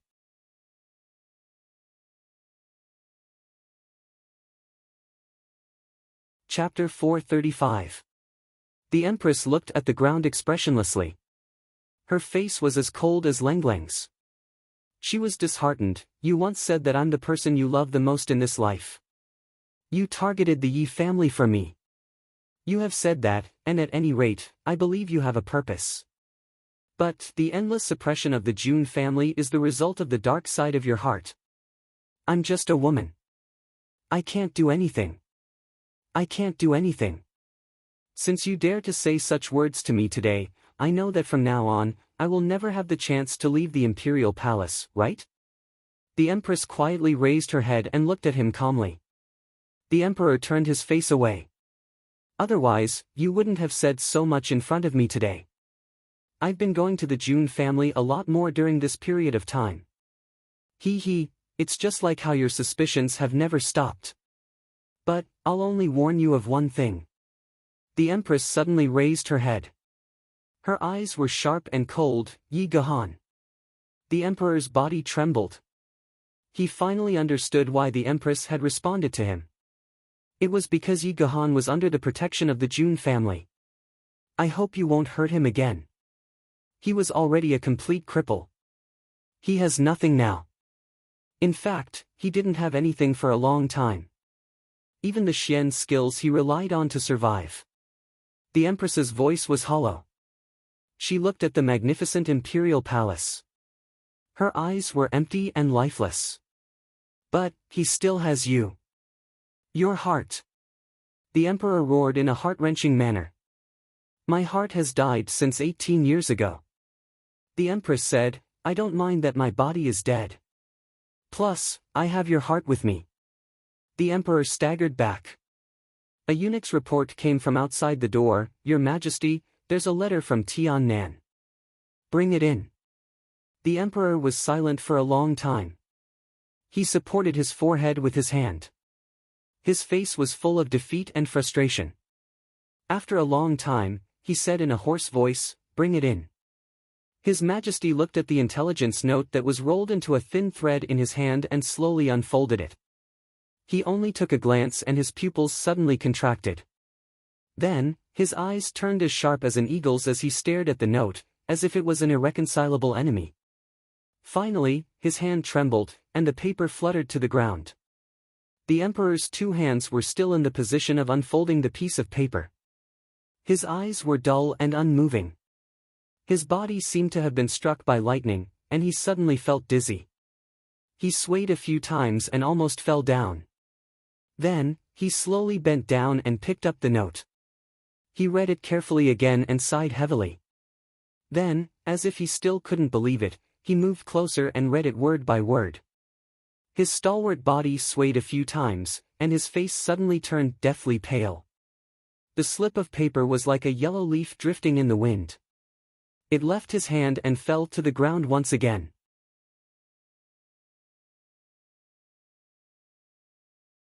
Heaven's Law, and Retribution. Jun Moxie. Jun Wui. Tian Xiang, is finished. Jun Moxie and Jun Dashao, who had been in the limelight in the eyes of others, had not been peaceful all this time. It could even be said that his journey had been filled with trepidation. His eyes were filled with thorns, scars, and vicissitudes of life. This was because there were too many strange things that accompanied the young master. It could even be said that there was a peerless expert that was specifically targeting him, carrying out endless and continuous pranks on him. It made Jun Dashao very annoyed. It was impossible to guard against it. There was nowhere for him to hide. For example, when he was riding a horse with a large group of people, a flock of crows suddenly flew across the sky. Then, the crows suddenly had diarrhea. Wasn't that ridiculous? That wasn't all, because everyone was fine. The crow's excretion was accurate. Only young Master Jun and his horse were completely drenched. No normal person would have thought that a flock of crows flying in the sky would have diarrhea. Jun Dashao was also a normal person. So, he didn't think of it. So, he was at a disadvantage. The smell was so stinky that it made people want to vomit. So, what about Dashao, who had become the poop? There was another time when he was eating with the soldiers in a circle. He was eating happily when he had eaten more than half of the rice. But, a cockroach crawled out from the bottom of the bowl. It was actually alive. If the above examples had only happened once, it would have been strange and outrageous. But, it could still be explained as coincidence. But, if it happened a second time, a third time, or even a fourth time, it couldn't be explained as coincidence anymore. Moreover, it wasn't over yet. The poop definitely had to take a bath. It was not easy to clean up, but when it came to the shore, he found that the clean clothes he had prepared were gone. He searched for it for a long time with his butt naked. Then, he was hit by mud from nowhere. He had to go back to the river to take another bath. The timing of these strange accidents was extremely ingenious. They almost didn't give the people involved a chance to react. Even with Jun Moxie and Jun Dashao's superhuman reflexes, they could only dodge a small part of it. Most of the time, they were still at the mercy of others. Young Master Jun was truly speechless. It was a flat road, and it was fine for thousands of soldiers to walk over it. But when he walked over it, he and his horse fell into the pit with a loud bang.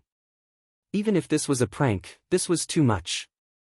What kind of strength did one have to be able to create such a trap in such a short time? When he slept at night, it was fine if he didn't sleep in a tent. But, as long as he slept in a tent, Dashao, who was used to sleeping in a level 1 sleep, would definitely find a few colorful snakes wrapped in his clothes when he woke up in the morning. To be honest, if it wasn't for the protection of the Hongjun Pagoda and the Yin-Yang escape, Dashao's days would really be hard to pass. However, Jun Moxie's countermeasures and reactions were seen by the people who set up the trap. They were also impressed. If an ordinary person encountered this kind of thing, they would have already had a mental breakdown. But, Jun Moxie and Jun Dashao were still so lively. His face didn't even change. He went to wash when he was dirty. After washing, he didn't even look for clothes. He just disappeared with his butt naked.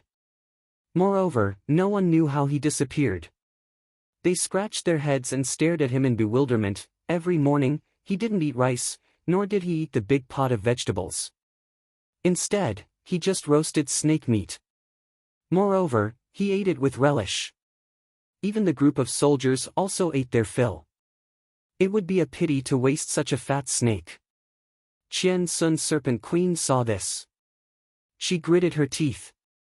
If there were crows and other birds flying overhead, Jun Moxie would shoot them down from afar. Then, he would ignore those that were not tasty. Naturally, if there were delicious ones, he would have a meal of wild game. If there were any traps on the road, he would still fall into them. But, only the horse would go down, not the man. In short, during the fight, Jun Dashao seemed to be at a disadvantage. But, he could often fill his stomach with food. So, they continued to walk like this. The person who set up the trap was also ruthless. How can a person's psychological quality be so good? How can his guard be so strong? He must be tired to death, right? But June Moxie's previous life was spent in the worst environment. There were even more dangerous experiences than what he was going through now. Not to mention, what he was going through now was just a prank. It was definitely not life-threatening. Naturally, it was not comparable to the near-death experience in his previous life. Even after every fight, Da Xiao could actually feel a sense of familiarity that he hadn't felt for a long time. It was really relaxing and happy. This made the white-clothed girl, Mei Shuyan, and the Qian Sun Serpent Queen look at each other helplessly. They really couldn't believe that there was such a freak in the world. If they were played like this by someone else, they would have found a tree and killed themselves.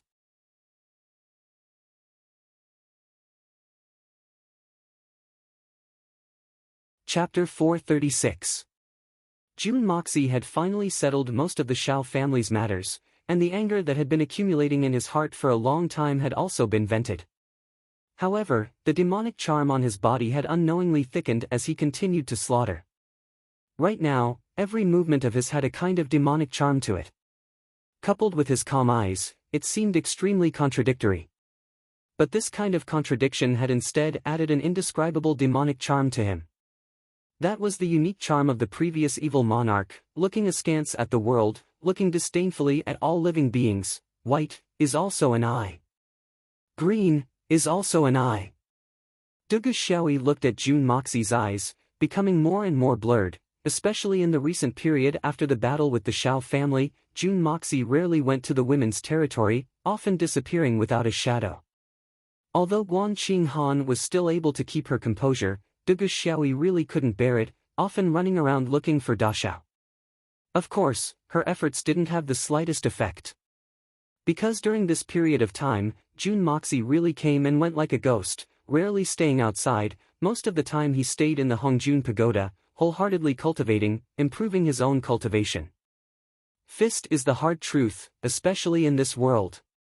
Of the 9 swords that had been refined previously, June Moxie originally wanted to use one of them to replace the sword in Jun Wui's hand, but Jun Wui refused. He insisted on using the sword that had been used in the decisive battle. Speaking of which, to the current Jun Wui, the weight of that sword was very suitable, and the most important reason was that Jun Wui used this sword to defeat Xiao Han. This sword washed away Jun Wui's lifelong shame. Even if it was just a piece of scrap iron, Jun Wui still treated it as a treasure, not to mention that the sword was originally a divine weapon refined by June Moxie through the power of gold. Although the quality was still not as good as the 9 swords refined by June Moxie, in the eyes of the mortal world, it was absolutely a rare divine weapon in the world. This feeling, June Moxie completely understood, so he didn't force it. In addition to paying attention to the quality of the sword, swords must also pay attention to the coordination. Only the most suitable sword, can reach the ultimate realm of man and sword. Not only Jun Wui, but Da Xiao himself was also the same. During this period, besides cultivating, he held the divine sword Yellow Flame Blood to nourish the sword.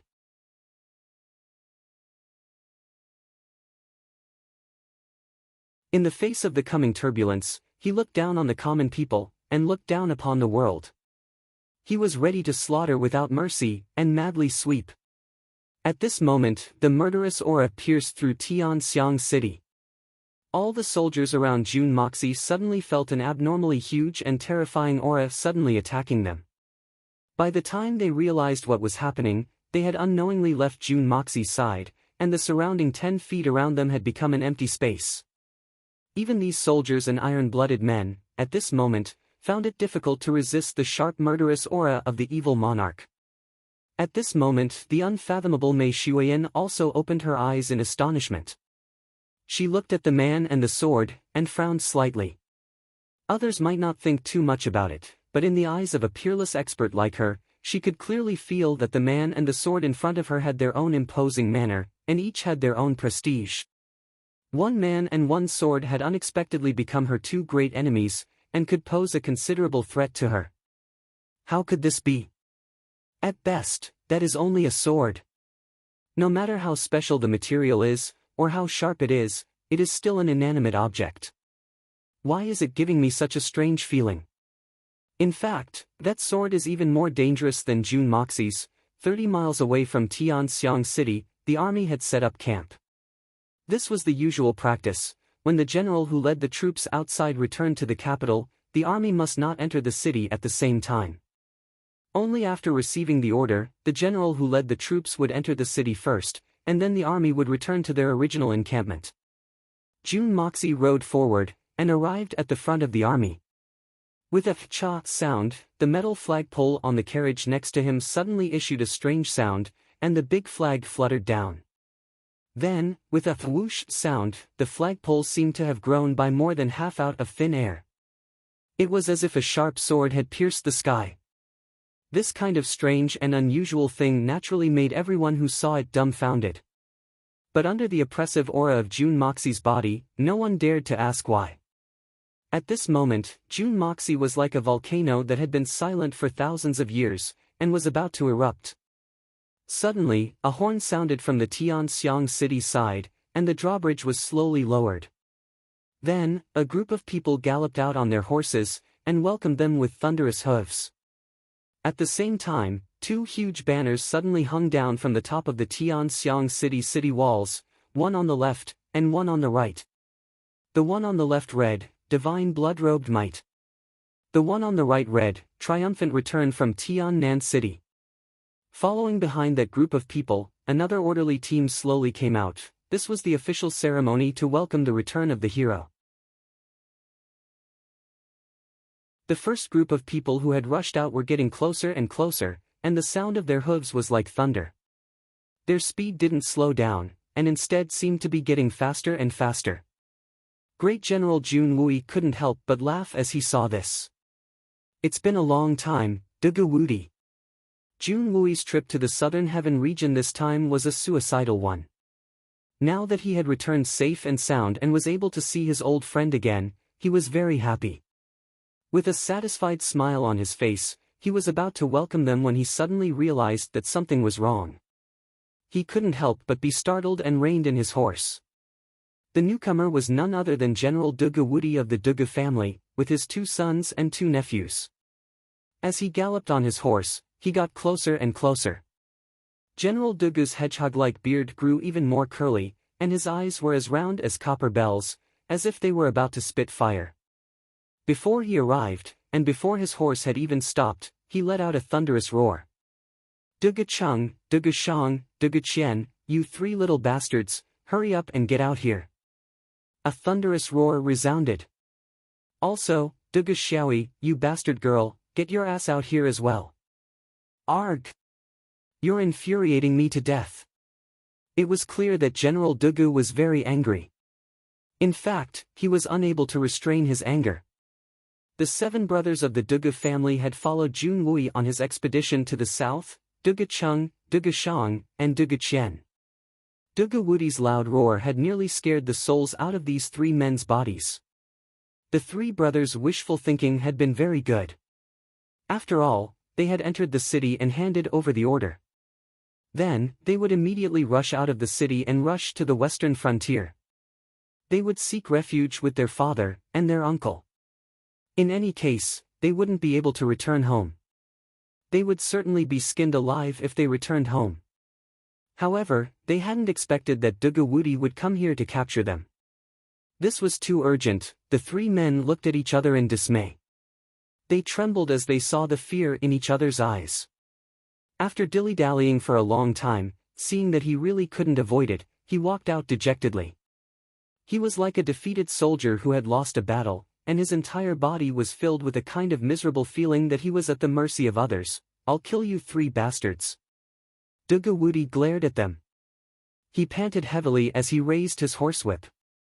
I told you to look after your younger sister. Where is she? Ha! The 3 of you are like bears, and you want to go to the battlefield? Damn it! You can't even eat hot shit. You still have the nerve to live. Why don't you go and die? How could our Dugu family produce such good-for-nothings like you? Without further ado, the whip cracked. The 3 burly men did not move at all. They even secretly winked at each other and made faces at each other. We knew that we would be whipped for sure if we came out, but we had the foresight to come out in armor. Anyway, you can't greet us with your face, can you? Hee hee, where's Duga Xiaoyi? Why hasn't that bastard girl come out yet? You can hide for a while, but can you hide for the rest of your life? Quickly come out. Duga Wudi threw away the 2 pieces of his horsewhip. Then, he shouted at the top of his lungs like a black bear. The Imperial City's guards of honor had also arrived at this time. In fact, they were almost in front of Duga Wudi. Father, your daughter missed you so much. Duga Xiaoyi slowly walked out of the formation. She walked step by step in a very slow manner. You. Great General Dugu looked at her. Then, he felt his vision darken, and he fell from his horse.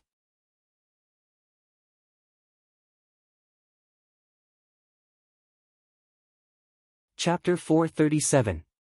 Dugu Wudi opened his eyes, and was dumbstruck. His fingers trembled. You. He stammered for a long time, but couldn't say even half a word. Then, he suddenly fell from his horse with a plop sound, and fell sprawling on his back. He was in an extremely sorry state. But, he still straightened his neck, and stared at his daughter with eyes full of disbelief. On the other side, Junimo Xia was also shocked when he saw this. His eyeballs suddenly bulged out. What's going on? What's going on? The eyes of Duga Cheng, Duga Shang, and Duga Qian had nearly popped out of their sockets. They saw Duga Xiaoyi holding her belly with her hands, and walking slowly and cautiously.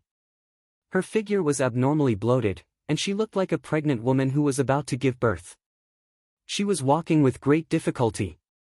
One wouldn't even be able to see the tips of one's toes if one were to look down from above. This girl was so slender yesterday that a gust of wind could blow her away. So, how come her belly is so big today? This speed is too outrageous. Even a pregnant woman who is about to give birth after 10 months of pregnancy may not have such a big belly. Let alone the fact that we didn't do it. Even if we did, and hit the ground like an arrow, it still wouldn't be this fast, right? This little girl is too valiant. June Moxie didn't know whether to laugh or cry for a moment. This little girl has finally used this trick. June Moxie found it funny, but he also felt somewhat moved. This little girl is undoubtedly making trouble. But, it shows that she is wholeheartedly in love with me. She loves me so much that she doesn't care about anything else. She doesn't care about anything. I like June Moxie, and I want to marry June Moxie. Just this method of doing things was very similar to the eldest young master's character. The eldest young master was a person who did things his own way. He never cared about what other people thought or said about him.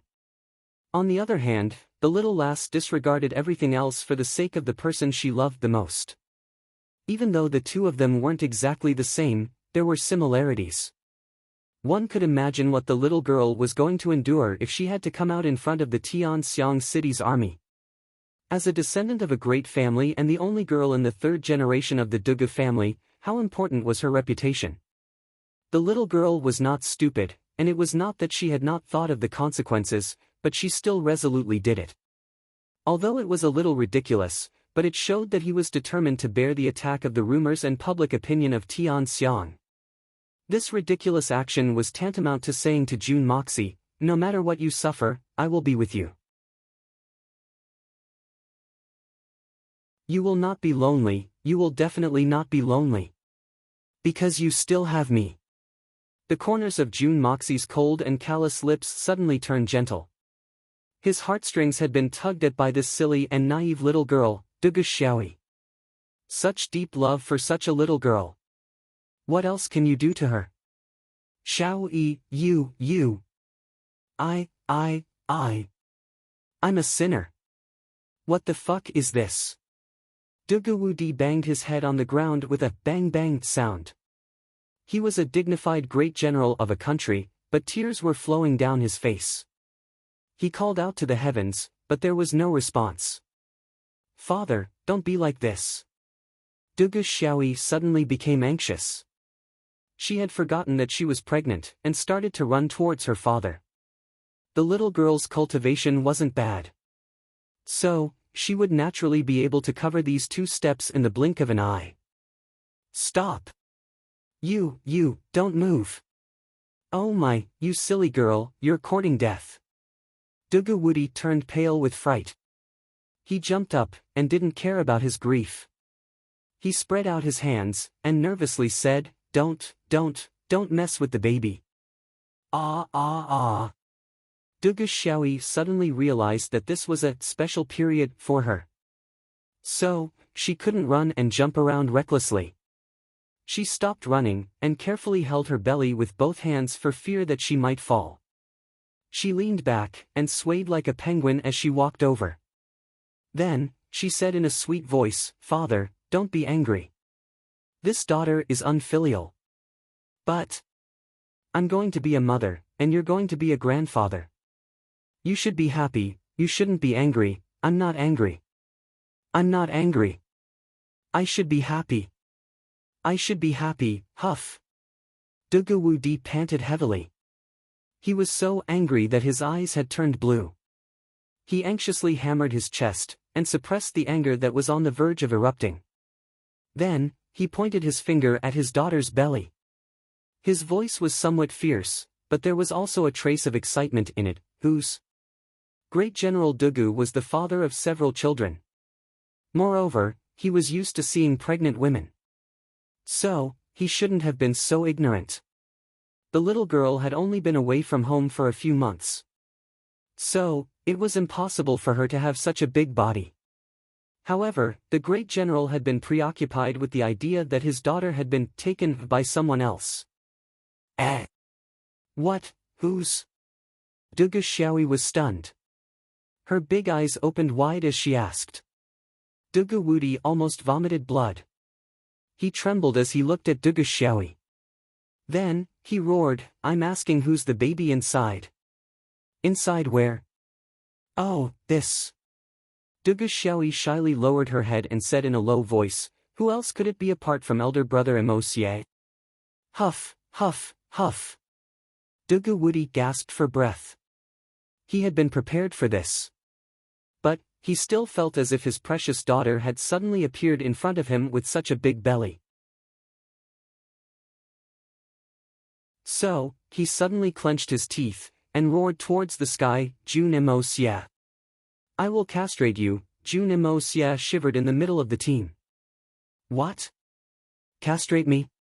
For what reason? Your daughter drugged me, and made me hover between life and death.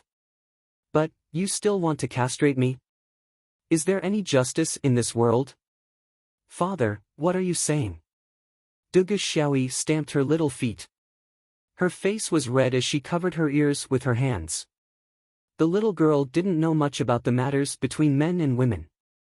But, she was very clear about the meaning of castration. So, she was naturally very dissatisfied. Don't stamp your feet, don't stamp your feet. Dugu Wudi anxiously jumped up and scratched his head. Oh my little lady, you have 2 bodies now. So, you can't make big movements. Be careful. The imperial envoy finally rushed over with the imperial edict in his hand. He waved his horsetail whisk at Jun Wui. The imperial edict has arrived. Commander Jun Wui, receive the imperial edict. Receive your grandmother's mouth. Dugu Wudi flew into a rage. However, he had nowhere to vent his anger. So, he suddenly heard the eunuch's strange tone. Great General Dugu couldn't clearly hear what the eunuch was shouting. So, he suddenly erupted like a volcano. He stepped forward and kicked the eunuch who was rolling on the ground. Fu *k your grandmother's thighs. Can't you see that I'm busy? You're shouting at the top of your lungs with yellow smoke coming out of your mouth. Shout! You're shouting your mother's hair. The old eunuch rolled out while muttering gibberish, and directly somersaulted a dozen times in a row. Only then did he fall to the ground like a dried salted fish, and immediately fell unconscious. The imperial edict in his hand had already slipped out. And, it had coincidentally fallen into a puddle of water with a plop. That puddle of water didn't care whether it was an imperial edict or not. And the words on it suddenly became blurred, and turned into a black halo. Everyone's eyeballs started to jump around. No one had ever seen anyone dare to beat an imperial envoy in such a manner since ancient times. Moreover, this imperial envoy had come to announce the reward. Moreover, Great General Dugu's curses had been extremely fluent. In fact, everyone had to twist their brains several times to understand what he was cursing at, and this imperial envoy was out of luck. He clearly understood that the reward for Jun Wui wasn't light. He had thought that Commander Jun Wui would reward him with a large sum of money. He had dreamt of getting rich. But he hadn't expected that he would be kicked in the face. And he had ended up unconscious. In fact, he didn't even know which deity he had offended. Jun Wui looked at the imperial envoy. He tidied up his clothes, and was about to step forward to receive the imperial edict. But he saw the imperial envoy roll away in front of his eyes like a rubber ball. So, he swallowed back the words, "Your subject, Jun Wui, receives the imperial edict." He stared blankly at Dugu Wudi for a long time. Then, he sighed and said, "Brother Dugu, you've caused a big disaster this time." "I've caused a big disaster?" "Jun Wui, you're not a good person either." Dugu Wudi didn't pay attention to what Jun Wui had said. He glared angrily and shouted, "You've allowed your nephew to commit murder. You've committed a heinous crime. You and I can't exist under the same sky. Where's that little bastard Jun Moxie? Quickly get out here. I'll punch him to death if he doesn't come out on his own." The sound of a horse's hooves was heard. Jun Dashao came out from the crowd. His lips were red, his teeth were white, his facial features were delicate, and his face was handsome. His demeanor was elegant, and his style was dazzling. He looked like a jade tree in the wind, and a golden boy. "Jun Moxie! You little bastard! Ah ah ah ah!" Dugu Wudi pounced on him with bloodshot eyes. It seemed as if he wanted to eat someone. Jun Moxie rushed up the flagpole with a whooshing sound. He had just doubled the height of the flagpole. He reached the top of the flagpole in a few swishes. Then, he shouted, "What are you doing? This matter has nothing to do with me from the beginning to the end. You must investigate this thoroughly before you speak. You must find a good target if you want to act crazy." The flagpole was too high. Great General Dugu Wudi's martial arts were pretty good. But he couldn't jump that high. His sturdy body wasn't very agile if he tried to climb it. So, he could only jump randomly under the flagpole. He became even more furious when he heard Jun Moxie's words. His anger soared like a bull. "What? It has nothing to do with you. Whose business is it? Fu *k. Let me get this straight. My daughter, is already in this state. And, you want to eat clean and not admit it? What am I supposed to get?"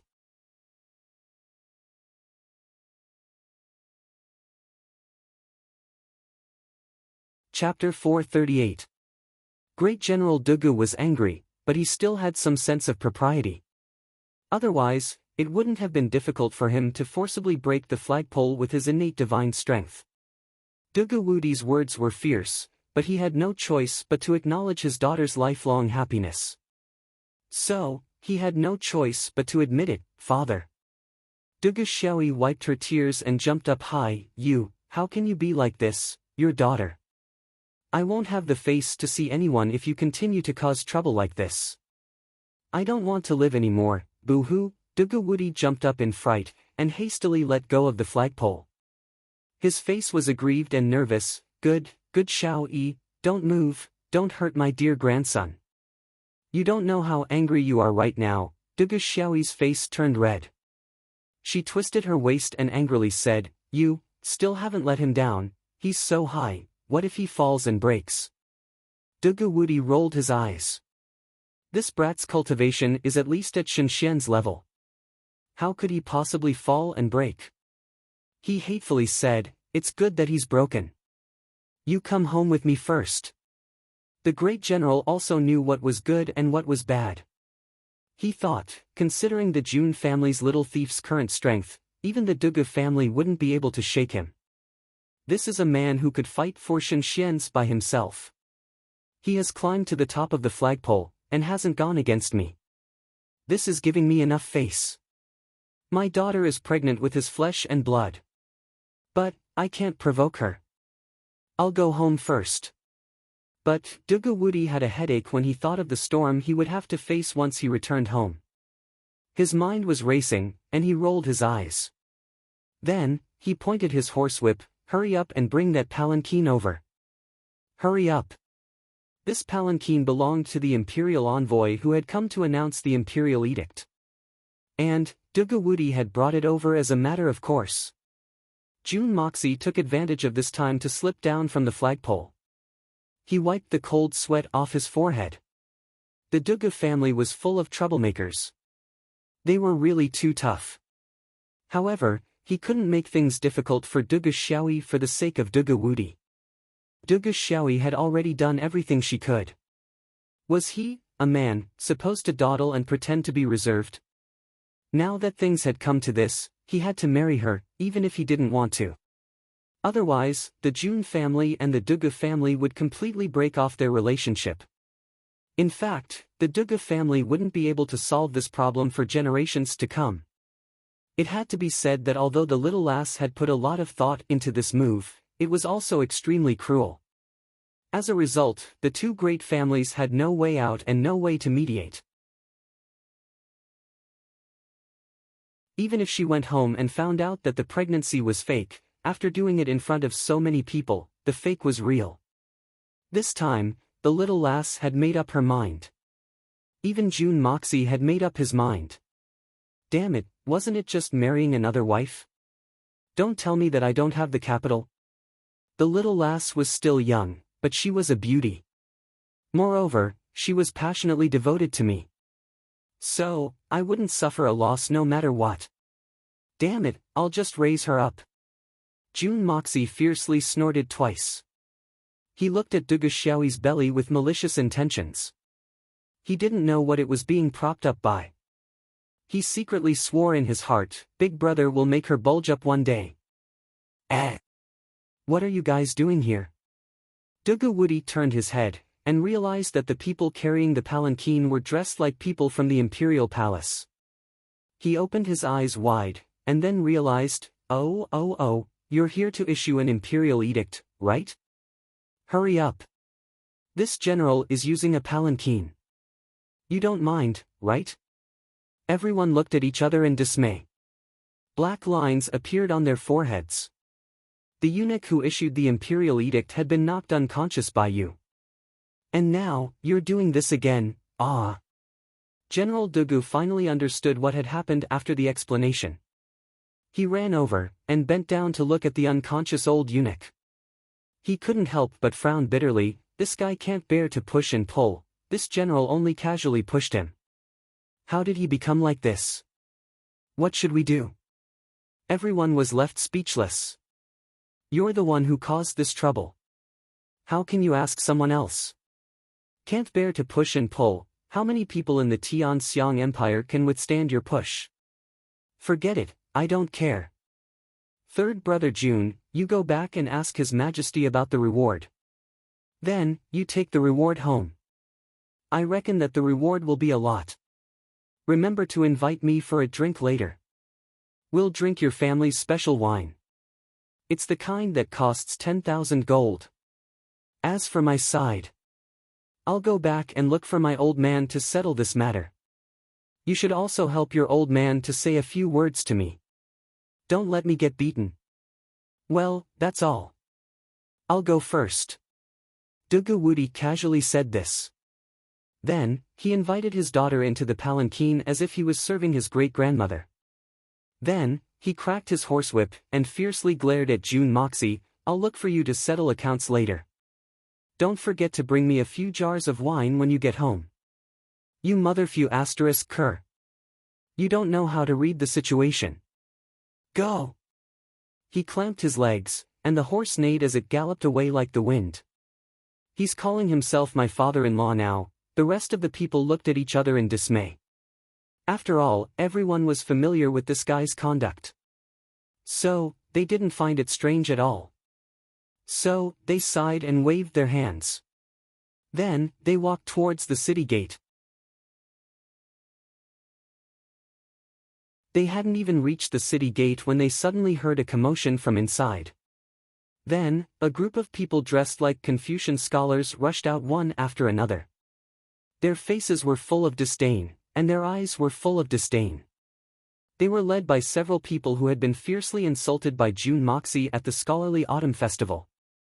Jun Moxie's pupils contracted. His complexion sank, and his murderous intention soared. He looked at his side, and saw that there were less than 100 people around him. There were only the young masters of the various families and their guards besides himself and Jun Wui. There were also the carriages of Guan Qinghan, Mei Shuyan, and Mei Qian. The people of the Dugu family had already entered the city with Dugu Wudi. The young masters were now looking at Jun Dashao with gloating eyes. You may be awe-inspiring, but you may not be able to stop the mouths of the people. Let's see how you die this time, Jun Moxie. Ha ha ha. Jun Moxie. A despicable person like you still has the face to return to Tianxiang City? The one who had spoken was tall and elegant. He had an indignant expression on his face. He was an acquaintance from the Scholarly Autumn Festival, Scholar Han Jidong. Jun Moxie had intentionally or unintentionally disrupted the Scholarly Autumn Festival. He had humiliated the scholars of the Wenxing Heavenly Literature Institute. And, because of Jun Moxie, these scholars had lost the opportunity to leap into the Dragon's Gate. In fact, not a single one of them had obtained the opportunity to become an official in the imperial court. This was tantamount to Jun Moxie blocking their way to the top. It seemed that such a good thing wouldn't happen again in the future. How could these scholars, who had dreamed of high positions and generous salaries, endure this? What was the point of studying so hard for 10 years?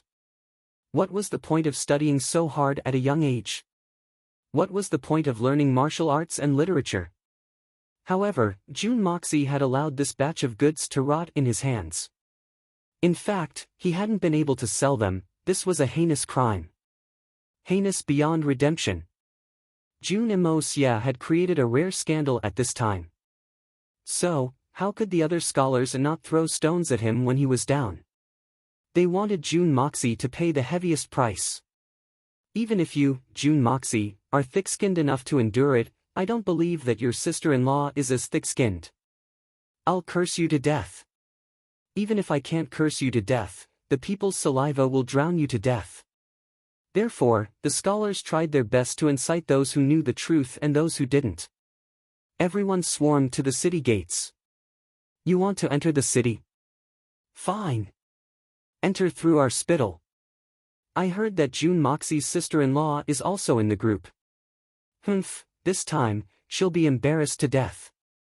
It could be said that the scholars' plan was very vicious. That's why they say, loyal people are dogs, and unfaithful people are scholars. These scholars were even more despicable than hooligans. Hooligans aren't scary. What's scary is that hooligans are cultured. That was the logic. Dugu Wudi saw it when he went in, but he was determined to make Jun Moxie suffer a little. Therefore, he didn't care. Besides, his daughter was pregnant now. If she caused any trouble and affected the fetus, he wouldn't be able to bear the responsibility. After all, the old men of the two families were eagerly waiting for their great-grandchildren and great-great-grandchildren. Therefore, General Dugu pretended not to see them and slipped away. I still have the face to come back. Why would I not have the face to come back? Of course I have the face to come back. I won the battle, so I have the face to come back. Why? Do you have any objections? Jun Moxie calmly stopped Jun Wui from interfering. Since these people dared to gather here, it meant that they weren't afraid of the blood general, Jun Wui. There must be someone else behind this. Jun Wui might not be able to do anything if he interfered. In fact, the curses would only get louder and louder. In fact, it would turn into an ocean that would drown everyone.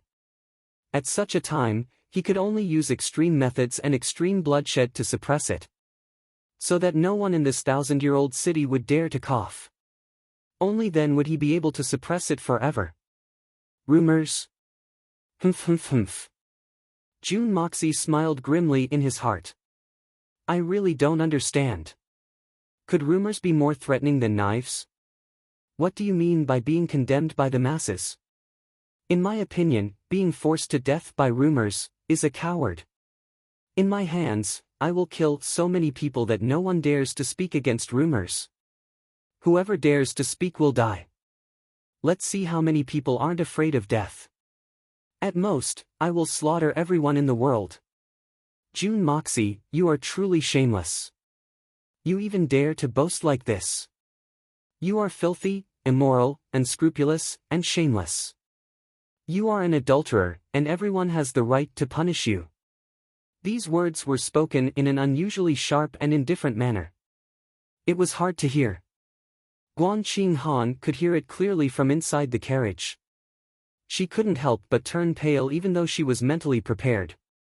Guan Qinghan couldn't help but feel despair and sorrow in her eyes as she listened to the earth-shaking curses outside.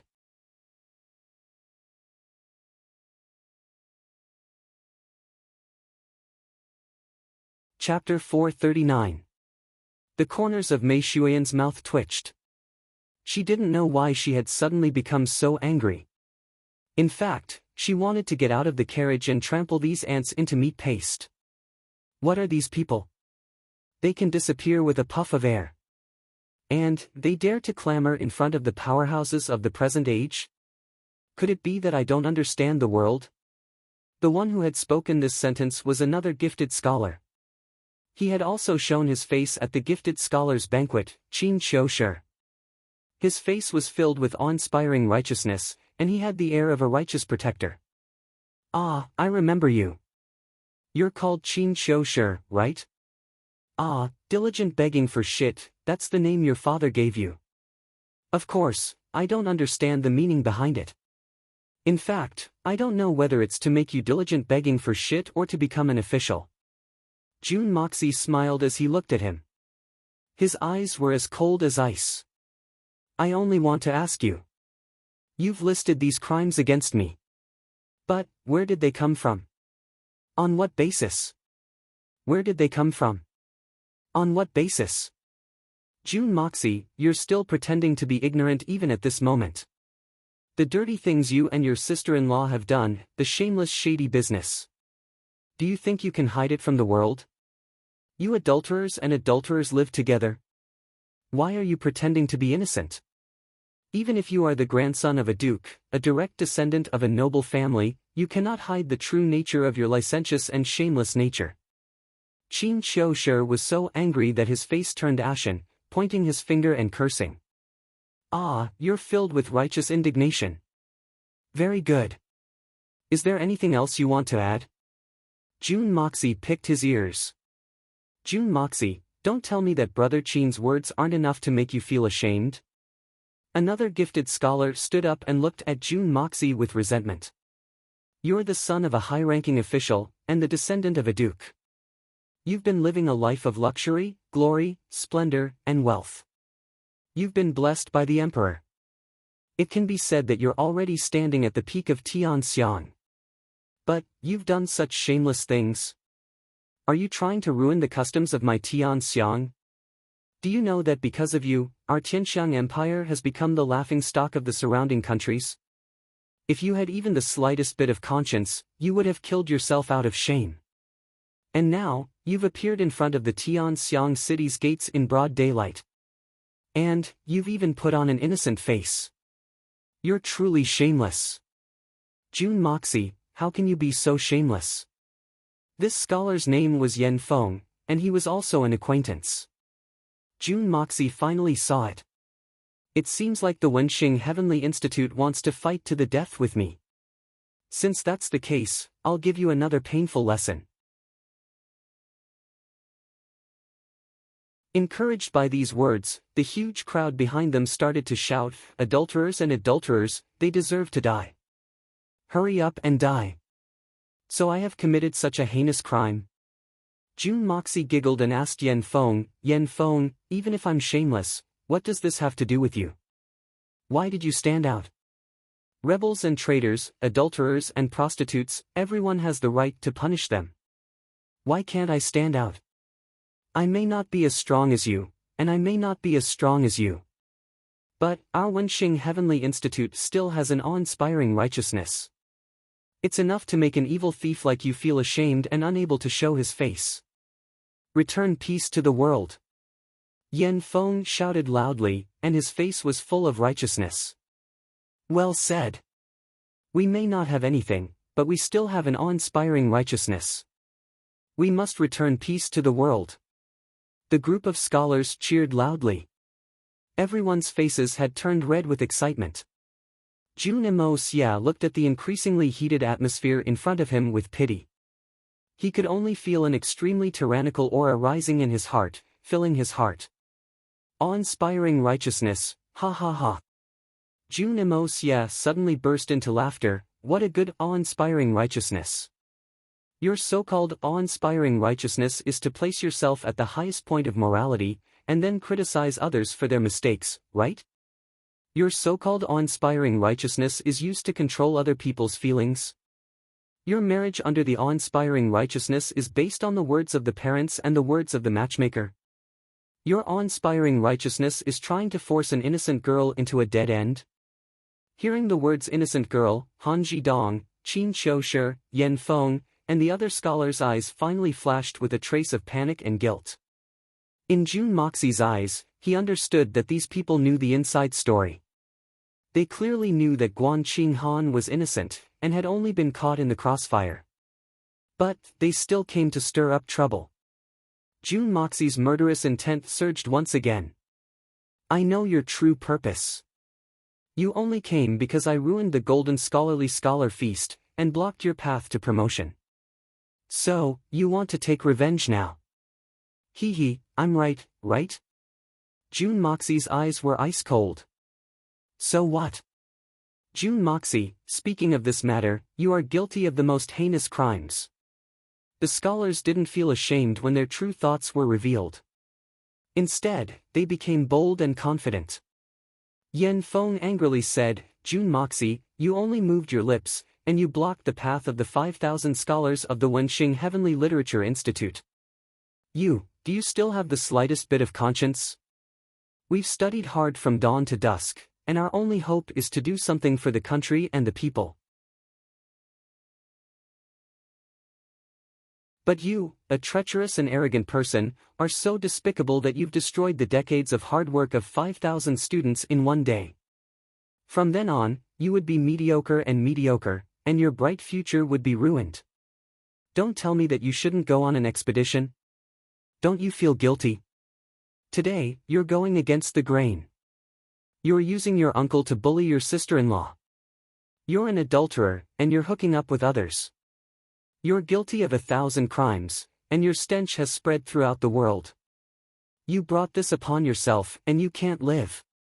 Facing the torrent of criticism from the world, if you still have the slightest bit of shame in your heart, then you should die as an apology to the world. Studying hard, doing something for the country and the people? Just because you're a bunch of bookworms with bad intentions? Do you think you're worthy? For your own personal grudges, you blindly seek revenge, implicate innocent and weak girls, and force people to their deaths. Is this the quality of your service to the country and the people? Jun Moxie snorted disdainfully.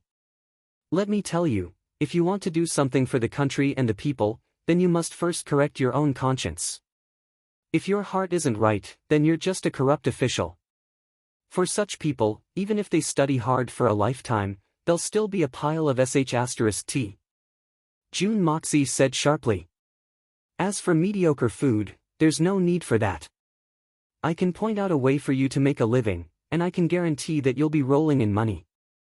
He suddenly smiled and said, I have a friend, his surname is Wu, and he's called Wu Shanyan. Everyone calls him Wu Shanyan. He once said something about people like you. I used to think that he was a little too much. Now, I know that what he said was very reasonable. He said, prick your buttocks, hang your head from the beam, eat simple food, and feel indecisive. One day, when you get over it, you'll get 100 taels of silver. June Mo Xia laughed heartily. That's why I said that your path is very broad. You only need to peel off that layer of skin of yours, and hide your face under your butt. Then, you'll be rolling in money.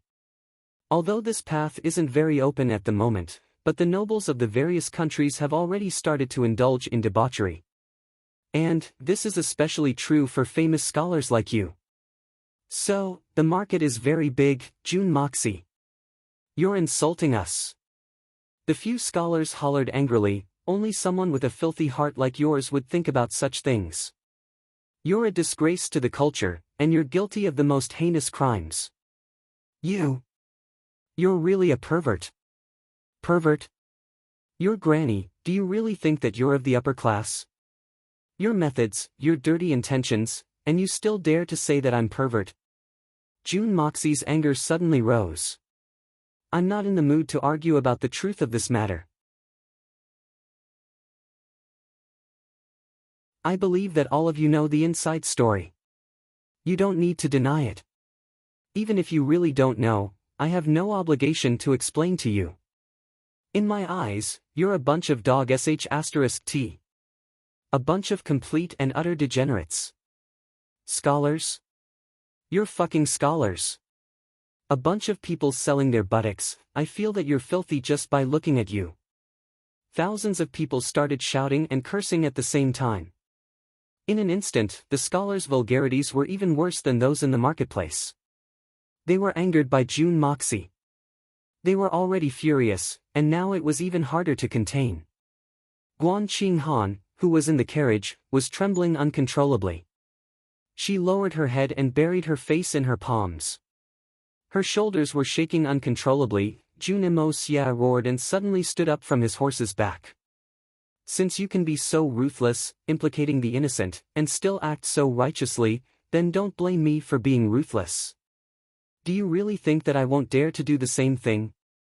As he finished, June Moxie circulated his energy and roared, "Bring them up." In an instant, there was a commotion in the crowd. A group of burly men, like a ship breaking through the wind and waves in the sea, separated the crowd and walked over. These people were the members of the Heaven Destroyer team that June Moxie had sent to receive Bailey Luo Yun's family. They had already quietly returned to Tianxiang a few days ago and had followed June Moxie's instructions to keep an eye on the city. In their hands, there were 3 women. Their bodies were slim and their faces were beautiful. However, their faces were filled with fear. There were also a few people who were holding on to large dogs. There was even someone who was holding on to a large white pig. Yan Feng, Qin Xiushi and Han Zhidong's faces changed as they blurted out, "Wife." It turned out that these 3 women were their wives. I don't have time to talk to you about principles. You're not qualified, and you're not worthy. I can't be bothered to talk to you about righteousness. That's because the righteousness that you think is not worthy of my discussion. I'll only give you 2 choices. June Moxie looked down at them with a cruel smile on his face. He was like an eagle looking at a group of rabbits. His expression was filled with arrogance and lawlessness. It was filled with cruelty and cruelty. The first choice. June Moxie stretched out a finger, "Immediately kneel down and apologize to me. Then, I'll give each of you a tool. Take it and open the way for me."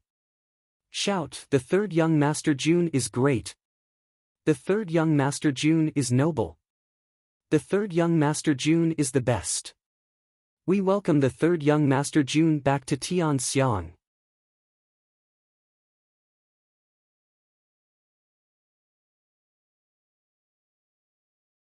Chapter 440. June Moxie had been suppressing his tyrannical nature all this while. He suddenly let out a long howl, and his body spun in the air. A bright light flashed in the air. Blood of yellow flame. Unsheathed. "No, don't, spare me." The burly man in midair hadn't even finished his sentence when he was suddenly cut into 2. From his waist down, his body fell to the ground with a splat sound. Even his abdomen had been cut open, and fresh blood flowed out like a huge ball of blood. His internal organs and his steaming hot intestines fell at the same time. But halfway down, they were caught and hung in midair. Only his intestines were like a thin snake, emitting hot steam as they fell from the sky. When they were still a few feet above the ground, they suddenly stopped. Like a blood-red ribbon, it hung on a flagpole. At this moment, the burly man hadn't died yet. He was still screaming, and his upper body was still hanging on the flagpole, twitching and trembling. Two pu sounds could be heard. Under the intense pain, his eyeballs were forced out of his eye sockets and hung on his face. Fresh blood fell to the ground. Splash! The faces of many people standing in front of them were splashed with some blood. But each of them stood there in a daze, not daring to move a single inch. Only their eyeballs were frozen in fear, and their faces were filled with shock and despair. Such an extremely bloody scene. When had these scholars who only knew how to read books ever seen something like this before? These people had always known how to shut their ears to the outside world, and wholeheartedly read the books of the saints. Normally, they wouldn't even kill a chicken in their own homes. Now that they had witnessed the cruelest and most bloody scene in the world, even fainting had become an extravagant hope. Nobody could have imagined that June Moxie and the three great scholars were discussing something. Although there was an argument, nobody could have imagined that it would reach the point where someone would die. Without any warning, a person flew up into the sky, and the back of his head was fixed on the flagpole. Then, with a schwa sound, the lower half of his body was gone. His stomach was like a bottomless fish tank, and everything was hanging outside. June Moxie had actually created a massacre in broad daylight in front of so many people. Originally, these people's imposing manner was like a rainbow, and they had only one thought in mind: the law does not punish the masses. June Moxie, you can't kill so many of us even if you're so awesome and shameless. In fact, June Moxie didn't even dare to make a move. In the face of so many people's condemnation, he could only run away with his tail between his legs. Your June family will be drowned by the public opinion of the entire Tianxiang as long as you escape. Just a spit from each of them would be enough to drown you. No matter how great the power was, it was still given by the emperor. However, no emperor could ignore the chaos in the world and the reaction of the people. The imperial court would have no choice but to respond once this disturbance reached a subtle point. Then, they would have two options: send troops to suppress it. Or, they would have to use the June family to apologize to the common people, and give the world an explanation. However, there were so many ministers in the imperial court who were against the June family. How could the emperor make the first move?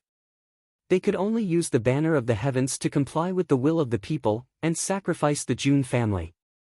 At that time, it would be the end of the June family. But no one had expected that June Moxie's reaction would be even more extreme than theirs, even though their plans and actions could already be considered extreme. He didn't run away, nor did he hide. Instead, he puffed out his chest and welcomed them. He didn't talk about any principles, and directly carried out the most bloody and cruel coercion. Thousands of people felt their hearts pounding as they looked at this scene, which was even more cruel and bloody than death by 1,000 cuts. It seemed as if their hearts were about to jump out of their throats. Their vision became blurry, and their ears felt as if they were having auditory hallucinations. Everyone had a strong thought in their minds: I want to leave this place immediately.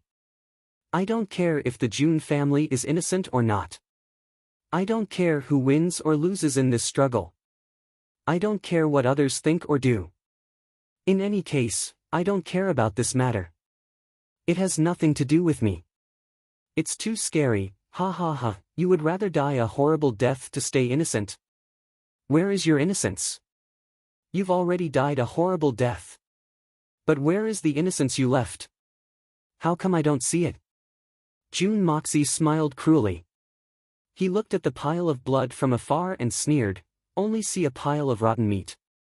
I don't see any innocence. June Moxie smiled and slowly walked to the front of a middle-aged scholar. He asked in an unusually gentle voice, I don't see his innocence. Do you see it? If you see it, please tell me, okay? That middle-aged scholar was trying his best to squeeze his way back. But his legs were weak and his body was weak. There were not many people behind him. He had used all his strength, but he still couldn't squeeze his way through. He felt as if he had bumped into the toughest iron wall. In the midst of his panic, Jun Moxie suddenly walked in front of him and asked in an amiable manner. Jun Moxie's words were like a clap of thunder in his ears. Jun Moxie's amiable face had turned into that of a demon from hell in his eyes, and he even seemed to have two horns on his head. The middle-aged scholar looked at Jun Moxie in despair. His throat made a gulping sound. Then, he fell to the ground like a noodle and fainted. Sigh, why are you so useless? Could it be that this young master's tone is not gentle enough? Jun Moxie shook his head regretfully. He walked to the front of another person. He didn't answer me. Now you take a look. Is there any innocence in there? Take a good look and then answer me. I really want to know. This person stared blankly at the bloodstain for a while. His face was as pale as a corpse in a coffin. He almost subconsciously shook his head in a daze. Jun Moxie let out a sigh of relief and said, "So you didn't see it either." "I thought I saw wrongly." He screamed so loudly that I really believed it was true. I thought that after his body was smashed to pieces, he really did have innocence. How shameful. Jun Moxie turned and walked away. Only then did this person react. He suddenly squatted on the ground and vomited. He almost vomited his liver and intestines out. I asked a few people in a row. Unfortunately, none of them saw the innocence that person spoke of. Why don't you guys take a look as well? Jun Moxie leisurely walked in front of the three great scholars. He kicked the unconscious Yen Feng and injected his spiritual energy into him. Yen Feng immediately woke up. One in each hand, Jun Moxie dragged the three people in front of the bloodstain. He fiercely pressed the three people's heads against the bloodstain. He was less than half a foot away from the bloodstain. He said viciously, "Come. Take a good look at me. Find out your innocence for me. Where is it? I'm really very interested." He smiled cruelly and said darkly, "Innocence? Humph. I want to see the innocence of the three of you later too. Motherfucker." The three people's heads were forcefully pressed against the ground. Looking at the bloody scene in front of them, they felt as if their brains had been ruthlessly smashed by a hammer. They felt so disgusted that they wanted to vomit. Above their heads, the burly man had lived a long life. Up until now, he hadn't died completely. He was letting out long and short moans of despair. The three of them felt as if they were in hell. There was a strong sense of fear that made them want to faint. However, at this moment, their nerves were unusually strong. They actually couldn't faint. The most ridiculous thing was that they couldn't close their eyes even if they wanted to. They could only open their eyes as wide as they could and look at the cruelest scene in this world. Have you seen it clearly? Is there any innocence? If there is, tell me quickly. I'm really very interested. Jun Moxie's unusually gentle voice sounded again. The three of them simultaneously trembled as if they were suffering from malaria. Answer my question. Because you're going to be like them in a while. I'm also going to send people to find your innocence. Tell me, have you seen any innocence? No. The three of them were like three piles of mud.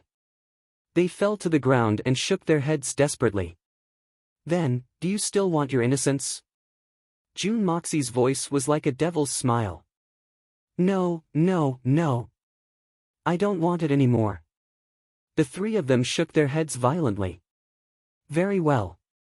Then, there are two choices. Which one do you choose? Jun Moxie guided them patiently.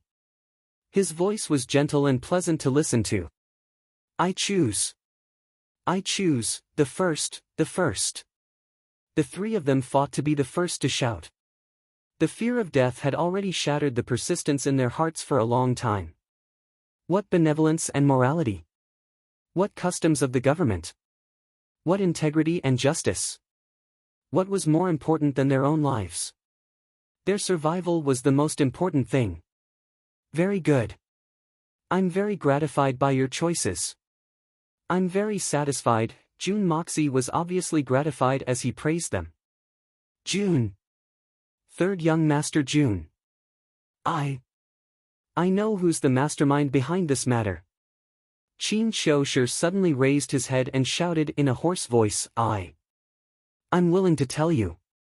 I only beg you, to spare my life, spare our lives. It seemed that this gifted scholar Qin Shoushi had decided to forsake the darkness for the light under the pressure of death. He wanted to turn over a new leaf. However, this youngster was a smart man. He had already guessed that June Moxie wouldn't allow them to live after this matter was over. So, begging for mercy at this moment was an appropriate opportunity, even though it would be a loss of face. They might not even be able to see June Moxie's face after today. Spare your lives? I didn't expect that you would still have the guts to bargain with me. Truth be told, June Moxie hadn't thought about this matter. After all, he had never been a magnanimous person. A person would have to pay the corresponding price for doing something wrong. So, it would still be a mistake even if it was remedied afterwards. It wouldn't help. The mastermind behind this? June Moxie snorted twice. Do you think I don't know about it? I know better than you who the mastermind behind this matter is, but I'll think about sparing your lives. Now, open a path for me. June Moxie's voice was as cold as ice. He waved his hand, and spun around. Then, his entire body moved like a whirlwind. Nobody could see what had happened. He stopped, and three strange-looking things appeared in his hand. They looked like loudspeakers. However, they were much thinner than ordinary loudspeakers. These things were simple and crude. However, they were the first to appear in this world. They were the most primitive loudspeakers.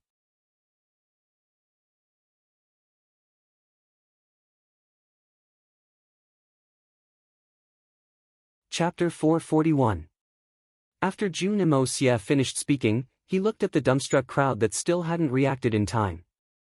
He chuckled lightly and said sinisterly, "You're still not leaving? Do you want to be like him? You'd rather die a horrible death in order to keep your innocence in this world? Anyway, I'm very interested in this innocence. Maybe you really have it on you. Hey, come on, take it out and let me see." Thousands of people stepped back in unison.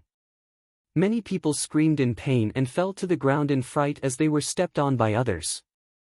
I'll say it one last time, and only this time. From now on, Tianxiang City.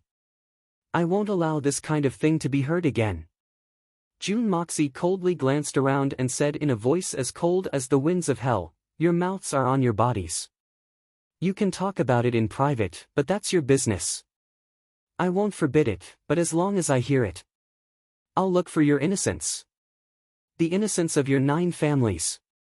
All of you, get lost." June Moxie shouted.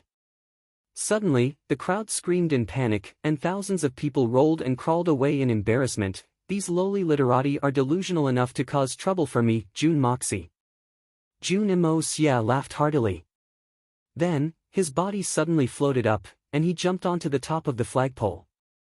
Then, he stepped on the head of the Meng family's man, and shouted towards the entire Tianxiang city, "Are you tired of living?" His voice was like thunder, and rolled throughout Tianxiang city. His surging momentum was accompanied by an unparalleled murderous aura. It was as if a thunderstorm had crashed down from the sky, and forcibly plowed a path through the city gate. June Moxie stood in the middle of the city gate, and the sun was shining down on him. His shadow was long, and seeped into the city gate. It seemed as if he wanted to bring the ancient city into his shadow in one fell swoop. In front of him, there were thousands of people running like wolves, rolling and crawling to escape. June Moxie's aura was like a sword, like a knife, like a crazy devil, rushing straight into the city gate. Behind him, there were many people who didn't know the truth, but they couldn't help but be intimidated by June Moxie's shocking aura and made way for him. A wide and orderly road. June Moxie twisted his neck and looked at the city gate from the corner of his eyes. Then, he waved his horsewhip in the air and with a crisp crack, he tilted his head and snorted, "Follow me into the city. I want to see how many gossips there are in the Tianxiang city today. How many of them were brave warriors who were not afraid of death? How many people wanted to keep their chastity, and in the end, how many people could keep their chastity? I want to count them one by one."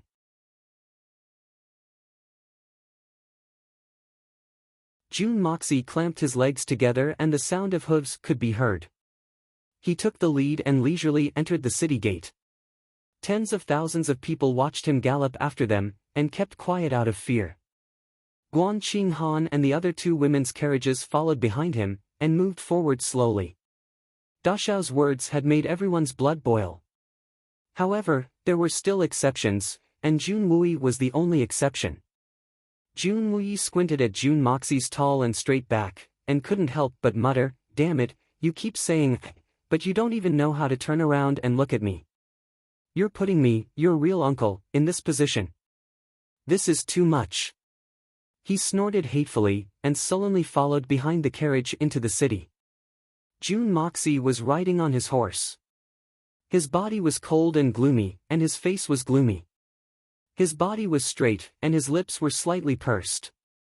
His sword-like eyebrows were slightly raised. Wherever he looked, there would be a commotion of panic. Suddenly, an unusually subtle but clear voice whispered, "I don't know what he's so proud of. He's committing adultery with his sister-in-law, and he's still so arrogant. Shameless." Jun Moxie's body remained motionless as he rode on his horse. But, a silver light flashed from his sleeve, and a skinny man was pulled out of the crowd with a banged sound. The young Master Jun had acted even more straightforwardly this time. In fact, he hadn't even asked any questions. He had simply waved his hand, and that man had been hung on the flagpole.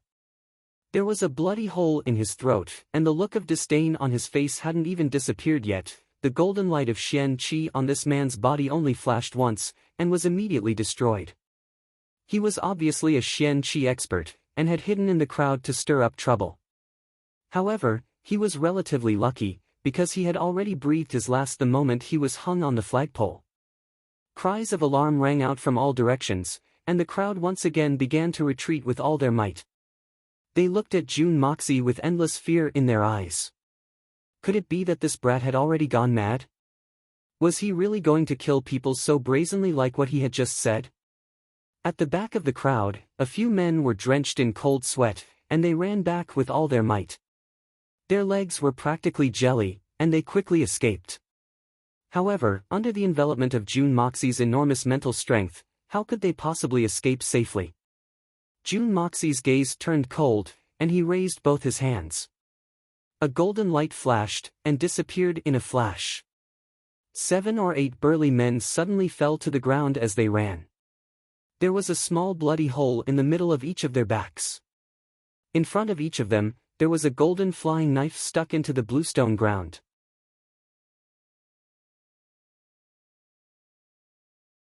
Under the sunlight, it shone with a brilliant golden light. A few members of the Heaven Destroyer team quickly ran over, and picked up the flying daggers one by one, and respectfully returned them. June Moxie's eyes were expressionless as he reached out to receive them. The 8 flying daggers spun around in his hands, and as the golden light lingered around them, they mysteriously disappeared. He continued to advance with a calm face. His handsome face clearly had one sentence written on it: "I've said everything that needs to be said, and I will not repeat myself a second time. As long as someone dares to open their mouth, I will dare to kill. As long as you open your mouth, you deserve to die, and you must die. Absolute. No. No. Sigh." In front of them, the 3 scholars grabbed onto June Moxie's special megaphone, and shouted at the top of their lungs, as if they were crying, "The third young Master June is great, the third young Master June is noble, the best person in the world, the kindest person, and the most benevolent person. We welcome the third young Master June back to Tianxiang." They shouted over and over again like a machine. In fact, they didn't even know what they were shouting. Their faces were streaming with tears, and their faces were filled with endless humiliation. But they didn't dare to act rashly. The shadow of death was still hanging over their heads. Their voices had become hoarse, and their throats had become swollen. But they didn't dare to stop. Their only goal at this moment was to survive. So, what if they suffered a little? Suddenly, 30 or 40 people appeared in front of them. They were the students of the Wenqing Heavenly Literature Institute. One of them greeted them in surprise, "Brother Han.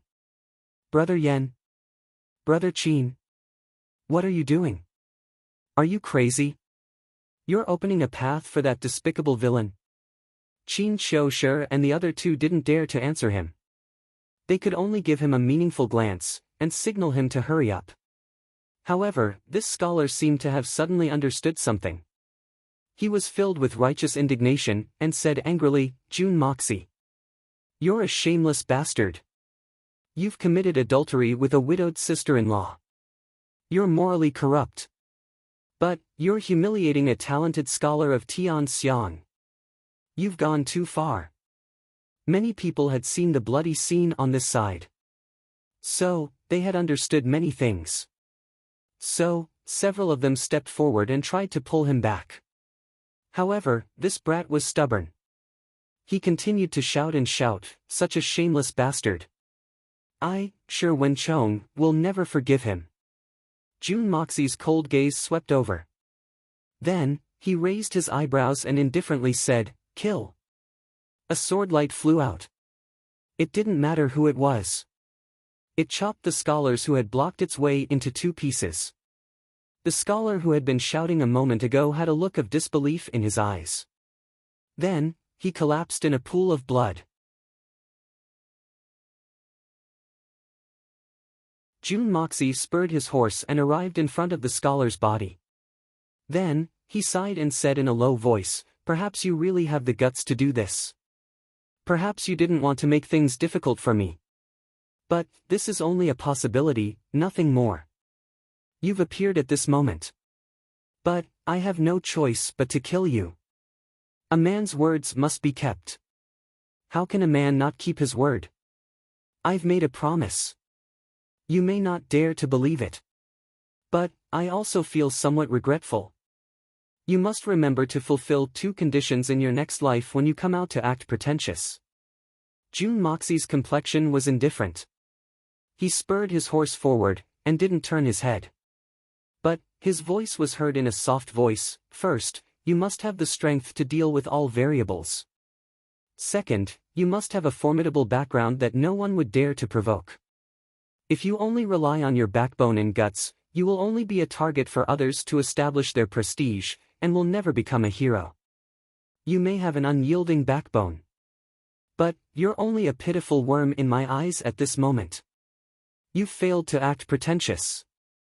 You didn't die unjustly." The scholar surnamed Shi hadn't died yet even though he had been chopped off. He closed his eyes with tears streaming down his face after he heard Jun Moxie's words. He then muttered, "Benefactor, you were wrong." Before he died, Jun Moxie's face slightly twitched as he was several dozen feet away. "Benefactor? Mei Gao Jie. Kong Lingyang." Suddenly, he lashed his horsewhip on the bodies of the three scholars in front of him. They screamed in pain as they turned their heads. Jun Moxie closed his eyes and insipidly said, "Speak louder. Tell me whose sect you belong to. Then, shout that Mei Gao Jia is an old turtle, Kong Lingyang is an old tortoise, and the Meng family is a nest of bastards. Don't you want to die? I'll guarantee your lives if you do this." The three scholars collapsed. The heaven, the earth, the monarch, and the teacher were the background of this era. But, the teacher's position was extremely venerated even though he was the last of the five. Mei Gao and Kong Lingyang were the teachers of these three scholars. So, they couldn't even consider whether the Jun family would drown in their spittle if they were to insult them in the street. After all, the three of them would drown first. And, there's also the Meng family. June Moxie has remarkable abilities, and his methods are brilliant. He isn't afraid of the Meng family. But, what about us? Oh my god! What kind of sin have we committed? Jun Wui spurred his horse forward and spoke in a deep voice, Xia, this is too much. Be careful of the Imperial Court's interference. You're tuning into the Passion Pages YouTube channel. We're so grateful for your support, and don't forget to subscribe to join us on this incredible journey through captivating stories. Your generosity through donations truly makes a world of difference, as it's the primary source of revenue that allows me to expand and enhance this channel for you. Thank you from the bottom of my heart for being a part of this adventure.